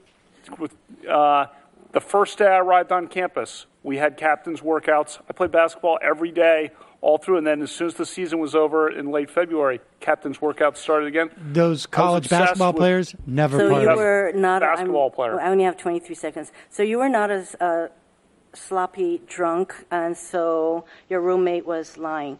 I will refer you again to the redacted portion. I'll say, look at my academic record, and I don't usually like to talk about myself this way, but in response to you, I worked very hard in college in my studies, and I also played basketball. I did sports, and I also did socialize. Excuse me. I know that the chairman is going to stop me, but I do have some other references from people who knew you who say that you were not the basic choir bar. But hold on. I'm sorry, Mr. Chairman. Senator, tell us. I would like to, Mr. Chairman. Okay, I'll wait until we finish because I just want to enter some letters into the record. Could I do that? It wasn't clear that's it's not what a you were question. doing. I could go on. But, Mr. Chairman, I'd like to enter into the record 4 letters. One is dated September 18th, 2018 to you from all of the Democrats on this committee. Another is a letter dated September 18th to Christopher Wray, the director of the FBI, and Don McGahn, counsel to the president, signed by all the Democrats on this committee. A September 21st letter signed by Chuck Schumer and Dianne Feinstein to the president, and a September 26th letter signed by all the Democrats on this committee, all requesting an FBI investigation, because you did say all we have to do is ask, and the implication being that if we ask, an investigation will happen, and it certainly has not happened. Thank you, Mr. Without Chairman. objection, that will be included. Senator, tell us. Thank you, Mr. Chairman. Judge Kavanaugh, thank you again for being here, and I apologize for what you're going through right now. I can't imagine it. I've gone through a campaign and had a lot of smears, but it pales in comparison to what you've had to deal with. It's a smear. I think one point that I'd like to make from the onset, if we go back and review how this committee process has worked, we've got a lot of work to do. We've had members take it on themselves to release committee confidential documents instead of respecting the process. We've had an allegation held for nearly 7 weeks that would have given us plenty of time to investigate. And then when we finally got the information, I invite everybody, particularly the American public, there is an investigation going on. And a lot of it's been documented. There's a chronology on the website that says that each and every time an allegation was made, the staff followed up on it. And sadly, in several different instances, the Democrats declined to participate. They listened in on at least one interview with you, didn't ask a single question. If they wanted to find other leads and other things to do, why not ask? If you're really trying to get to the facts, if you're really trying to do your job to investigate. We're investigating. It's our job. I think in response to the ranking member's question that Judge Kavanaugh said, I'm here, you're asking me questions. But you know what? When the committee staff I assume, directed by the ranking member, says, no, we're not going to ask questions of Judge Kavanaugh when he wanted to come in and clear his good after. You may not be after the truth. Maybe you are. Maybe you're after executing some sort of a political. Maybe it's a mix of both. But I think you've been treated unfairly, and I'm amazed that after 32 hours of testimony, 1.5 hours I sat in this room, that none of these questions came up when it was all fully known. Lawyered up, as a matter of fact. I also want to go back to the comments this morning. I think I heard, and we can go back to the record if someone disagrees with me, I think I heard Dr. Ford say that she wasn't aware of the fact that we said we'd come to California, we'd make it confidential, we'll completely depose and ask any questions you want to. I think I heard her say she wasn't aware of that. I don't know where that came with counsel or not, or whether counsel just neglected to tell her counsel. But the fact of the matter is that offer was out there. We were moving heaven and earth and even moving the schedule to get to the truth. We're doing an investigation. We're doing our level best. I hope that the American people who are watching this will go out to the Senate Judiciary website and take a look at this chronology. Take a look at the lack of investigation on the part of the people who want the investigation. It doesn't make a lot of sense. Every opportunity you have to go and question a witness, every opportunity that we've had to find more truth, to find more facts, we've done it. It's documented. We've got sworn statements. We're doing our job. We're doing the committee work. Judge Kavanaugh, I got all A's. I also have to say, I believe that you're you're the first major target of a new strategy that's developed here. And I think you're right. I think it's just basically attack. It's not advise and consent. It's search and destroy. David Axelrod and maybe one of the best evidence of this is one of the websites that they're going to go ahead with a vote tomorrow that are out there attacking on the committee, you and then they're going to vote on Saturday. All of these red herrings has already acquired a URL for the next judge that they're going to attack. If he's confirmed. URL's right here. They've already purchased it. They're ready to go. This is the playbook. This is the way we're going to run this committee from this point forward. Take a look at it. I'll make sure we get it out on our website. We've already got a Stop Another Judge who hasn't been nominated URL from the same people that are trying to mobilize people to attack you. There are some people here who may sincerely have concerns. I would tell you to pound the table with your ranking member and the leadership on your side to say, why didn't we ask questions? Why did we listen in and defer? Why didn't we do our part of the investigation while this leader did everything he could to accommodate Dr. Ford and to run down every single lead that's been presented to us? Weeks after it was known to the minority. This is where this is where the Republican senators do well. I believe that you're going to be on the bench. As Senator Cornyn said, these are allegations that Kavanaugh can be only has to do half time in this instance. If they actually rise to a level to where they can be prosecuted. And everybody on the other side of this dais knows that that's not going to happen. Senator Booker. Judge Kavanaugh, you drank on weekdays as well in high school, not just weekends. Is that on correct? Weekdays? Yes, sir.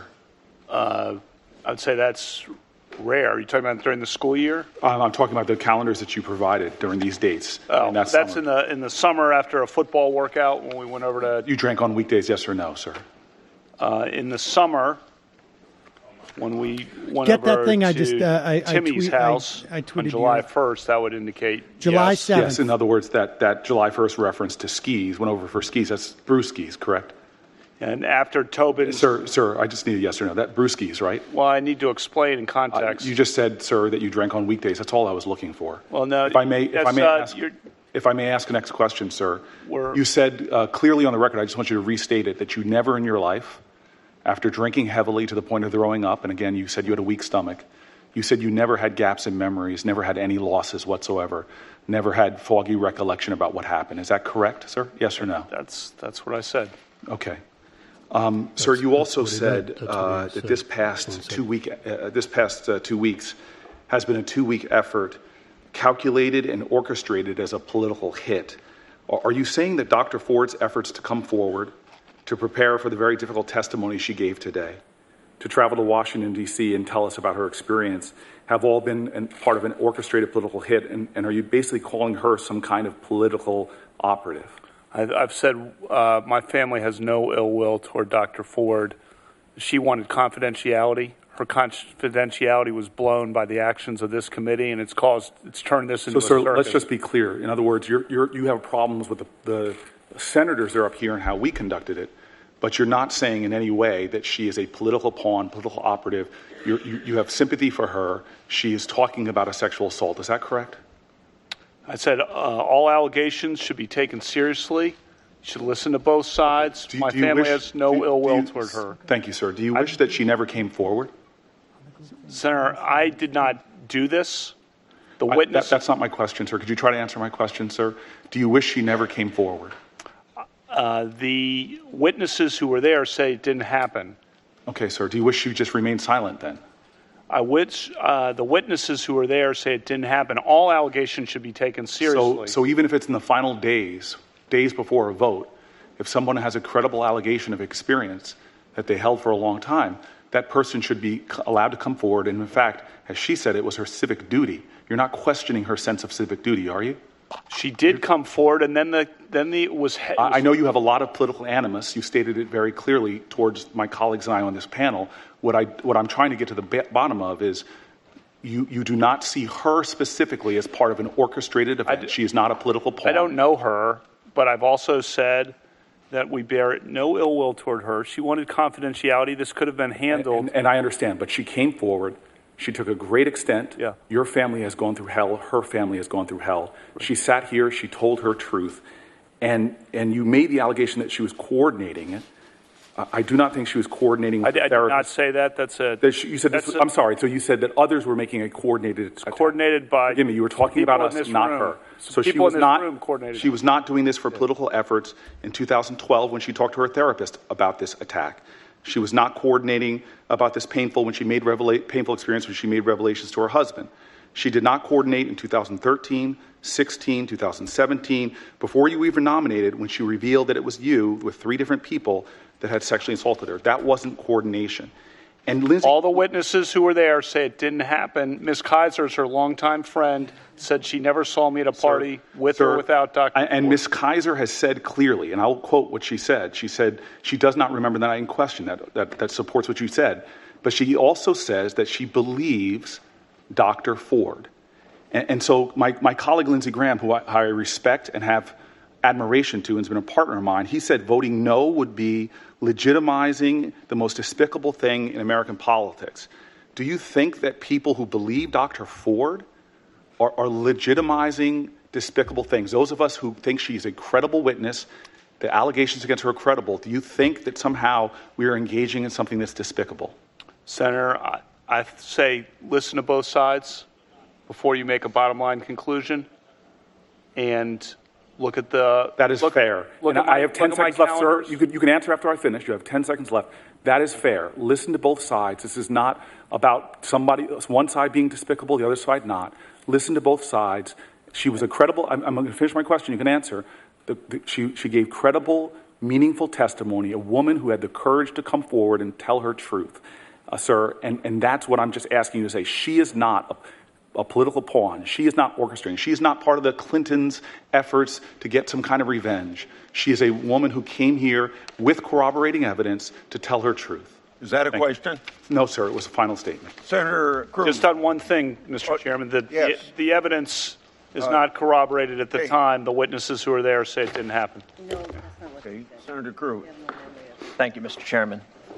Judge Kavanaugh, you and your family that was good by Booker to have been treated incredibly poorly make people remember by Senate the testimony. Democrats and by the media. Oh my God! And They're really going to let Cruz Dr. speak? Ford and her family have been treated incredibly poorly by Senate Democrats and the media. You have both seen your good names dragged through the mud, and this has been sadly one of the most shameful chapters in the history of the United States Senate. Why would they Let me say Cruz to you and your family, thank you for a lifetime of public service. On this, I will say, watching your mother's pained face has been heart-wrenching as she's seen her son's character dragged through the mud after not only your lifetime of public service, but her lifetime of public service as well. And I know as a father, there's been nothing more painful to you than talking to your daughters and explaining these attacks that the media is airing. You're Grassley in the background. I also believe, though, that the American people are fair-minded people. That the American people can set aside the partisan warfare of Washington and look to substance and facts. And that is the charge of this committee. Now, there have been 3 different sets of allegations that have dominated the media. I think it's important to note that 2 of those sets of allegations snacks had so little corroboration that even the New York Times, which is no conservative outlet, refused to report on them because they could find no basis for them. That's and it was striking in this entire hearing that not a single Democrat in this committee asked about 2 sets of those allegations. Ms. Ramirez's allegations and the allegations of the client of Mr. Abinetti. Not a single Democrat. I don't know if they were just too embarrassed. Mr. Abinetti's allegations were so scandalous that the ranking member omitted his client's most scandalous accusations of you as a criminal mastermind, essentially. What? Omitted those scandalous accusations from her statement. This hearing has focused, rightly so, on the allegations Dr. Ford presented. And let me say, I think the committee did the right thing in giving Dr. Ford a full and fair opportunity to tell her story. That's what we needed to do when these allegations became public. And the committee treated her with respect, as we should. I do not believe Senate Democrats have treated you with respect. What do we know? We know that her testimony and your testimony are in conflict. A fair-minded assessor of facts would then look to what else do we know when you have conflicting testimony? Well, we know that Dr. Ford identified 3 fact witnesses who she said observed what occurred. All 3 of those fact witnesses have stated on the record under penalty of perjury that they do not recall what she is alleging happening. They have not only not corroborated her charges, they have explicitly refuted her charges. That's significant to a fair-minded fact finder. In addition, you've walked through before this committee your calendars from the time. Now, I will say you were a much more organized teenager than I was, and than many of us were. But it was a compelling recitation of night by night by night where you were in the summer of 1982. That is yet another contemporaneous piece of fact to assess what happened. This is just more filibuster. And we also know that the Democrats There's on a lot this of people committee are looking engaged at in a that profoundly July unfair 1st. process. The ranking member had these allegations on July 30th. And for 60 days. People are talking both about July 7th, which says Columbia, that being during the week, and also July 1st, which is Thursday. And there's a piece up now at the Washington Post by Philip Bump, just written about an hour ago. Ford alleges, it was Kavanaugh's hope that providing these calendars would show he attended no such gathering. Rachel Mitchell asked Kavanaugh about July 1st. Tobin's house, workout, go to Timmy's for skis with Judge, Tom, PJ, Bernie, and Squee. Skis is Brewskis. Mitchell said, the entry says, and I quote, Timmy's for skis with Judge, Tom, and Squee. Squee is a nickname. To what does this refer? It looks like we went over to Timmy's. He said, you want to know their last names too? I'm happy to do it. If you could just identify as Judge, Mark Judge. It's Tim Gaudette, Mark Judge, Tom Kane, PJ Smith. And the writer Bump says, notice 2 things. First, Squee was in attendance at the party. Someone who we learned, thanks to Mitchell's questioning of Ford, was going out with Ford over the course of that summer. Second, notice those 2 other attendees, one of whom Mitchell highlighted, Mark Judge and PJ Smith. Mitchell then went on. Okay, let's listen to Feinstein. She was forced to come forward, and her greatest fear was realized. She's been harassed. She's had death threats. and she's had to flee her home.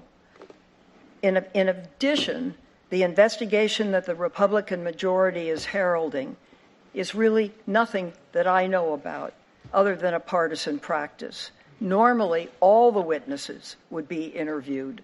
However, that's not happened. While the majority has reached out to several people, they did not notify me or my staff that they were doing this. And so to argue that we would not participate but not tell us what they were up to is somewhat disingenuous. I was given some information by a woman who was very much afraid, who asked that it be held confidential, and I held it confidential until she decided that she would come forward. Mr. Chairman, would the ranking member answer a question, please? If I can. I have great respect for Senator Feinstein. We've worked together on many topics, and I believe what you just said. Can you tell us that your staff did not leak it? Oh, I don't believe my staff would leak it. I have not asked that question directly, but I do not believe you know they that? would. I mean, how in the world could that get in the hands of the press? The answer is no. The staff have you asked your staff or other staff members on the Judiciary Committee? Pardon me? Well, Jennifer reminds me I've asked her before about it, and that's true. Well, somebody leaked it if it wasn't you. Well, it was, I'm telling you, it was not, I did not. I mean, I was asked to keep it confidential, and I'm criticized for that, too. Mr. Chairman, could I ask the chairman a question, which is, does the committee have a process if there is an allegation against any nominee to assess that allegation in a confidential forum rather than in the public, since Dr. Ford requested that it be kept confidential? Is there a process for the committee for considering confidential allegations?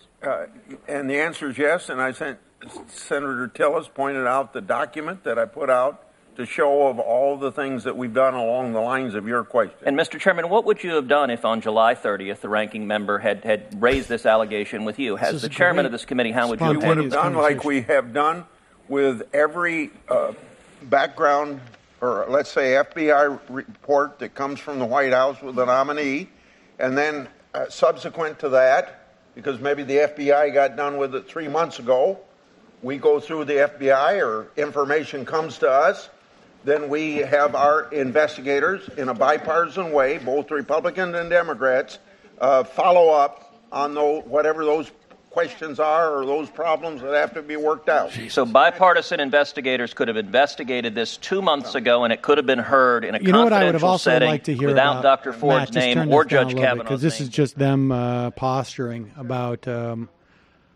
I would have liked to hear whether or not there was any coordination with Ed Whelan, who tried to float this doppelganger theory. What he knew about it. Did they ever meet with Ed Whelan? Mr. Chairman, may I respond? It's my understanding that her story was leaked before the letter became public. And she testified that she had spoken to her friends about it, and it's most likely that that's how the story leaked, and that she had been asked by press.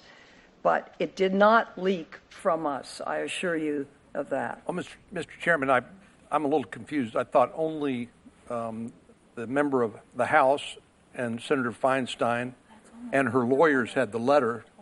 So her friends she might have talked to about it couldn't leak the letter if they just had a the letter wasn't leaked unless she released the letter. Copy of the letter. Senator, I don't think the letter was ever leaked.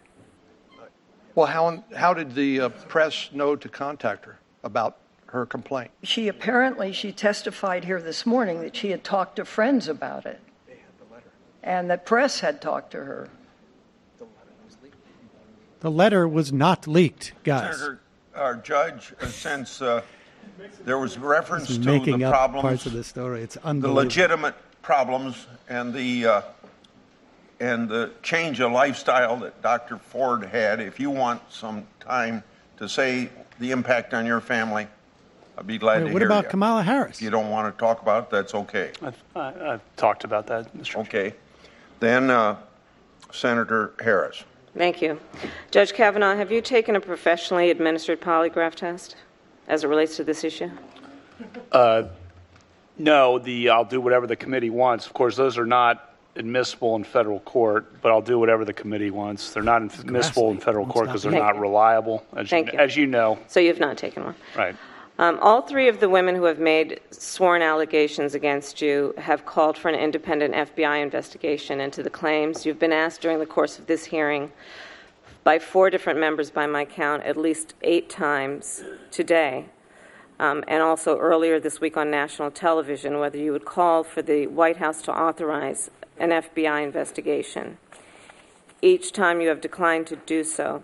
Now, you know, I know you do, that the FBI is an agency of men and women who are sworn and trained law enforcement, who in the course of conducting background investigations on nominees for the Supreme Court of the United States and others are charged with conducting those background investigations because they are sworn law enforcement and they have the expertise and the ability and the history of doing that. So I'm going to ask you one last time.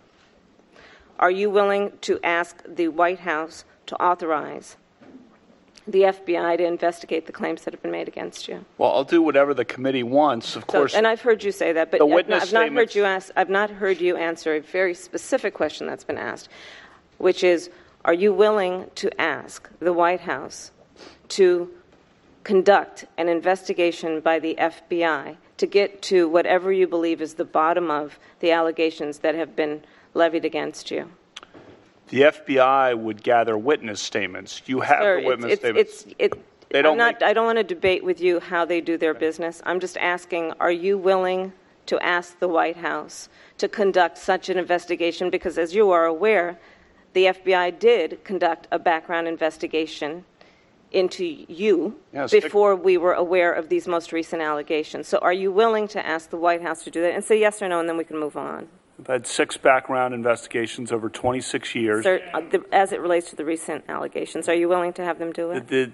The witness testimony is before you. No witness who was there supports that I was there. Okay, I'm going to take that as a no, and we can move on. Right, good. You have said in your opening statement, you characterized these allegations as a conspiracy directed against you. I'll point out to you that Justice now, Neil Gorsuch, was nominated by this president. He was considered by this body just last year. I did a rough kind of analysis of similarities. You both attended Georgetown Prep. You both attended very prestigious law schools. You both clerked for Justice Kennedy. You were both circuit judges. You were both nominated to the Supreme Court. You were both questioned about your record. The only difference is that you have been accused of sexual assault. How do you reconcile your statement about a conspiracy against you with the treatment of someone who was before this body not very long ago? I explained that in my opening statement, Senator. Look at the evidence here, the calendars, look at the witness statements, look at Ms. Kaiser's statement. Okay. And then she's got to. Do you agree that it is possible for men that's to weird, both sir, but be I'll move on. Friends even that with some women and treat other women badly? Of course, but the point I've been emphasizing, and that is if you go back to age 14 for me, you will find people, and not just people, lots of people who I've been friends with, some of whom are in this room today, starting at age 14, women, and who talked about my friendships with them through my whole life, and it's a consistent pattern all the way through. 65 women who knew me more than 35 years ago signed a letter to support me after the allegation was made because they know me and they were with me and we grew up together. We talked on the phone together and we went to events together. That is who I am. What they've said, what the people who worked with me in the Bush White House, the women there. Look at what Sarah Day said in centralmaine.com. Look at what the law clerks. I have sent more women law clerks to the Supreme Court than any other federal judge in the country. I only have a few seconds left, and I'll just ask you a direct question. Did you watch Dr. Ford's testimony? I did not. I plan to. I plan to. I plan to, but I did not. I was preparing mine. Our last 5 minutes will be Senator Flake, 1 minute, and Senator Kennedy, 4 minutes. Thank you, Mr. Chairman. When Dr. Ford came forward with her account, I immediately said that she should be heard and asked the chairman to delay the vote that we had scheduled. And the chairman did, and I appreciate that. And she came at great difficulty for her and offered compelling testimony. You have come and done the same. I am sorry for what's happened to you and your family, as I'm sorry for what has happened to hers. And this is not a good process, but it's all we've got. And I would just urge my colleagues to recognize that in the end, we are 21 very imperfect senators trying to do our best to provide advice and consent. And in the end, there is likely to be as much doubt as certainty going out of this room today. And that as we make decisions going forward, I hope that people will recognize that. And in the rhetoric that we use and the language that we use going forward, that we'll recognize that there is doubt. We'll never move beyond that. And just have a little humility on that front. So thank you. Thank you, Senator Flake. Whoa, now, Senator what does that Kennedy. mean? Senator Kennedy. Saying I'm voting for him, or do you think it's saying I'm not voting for you? I'm sorry, Judge, for what you and your family have been through. And I'm sorry for what Dr. Ford and her family have been through. It could have been avoided.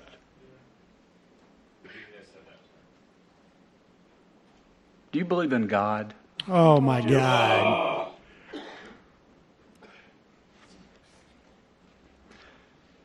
I'm going to give you a last opportunity. We're right here, right in front of God and country. I want you to look me in the eye. Are Dr. Ford's allegations true? They're not accurate as to me. I have not questioned that she might have been sexually assaulted at some point in her life by someone, someplace. But as to me, I've never done this. Never done this to her or to anyone else.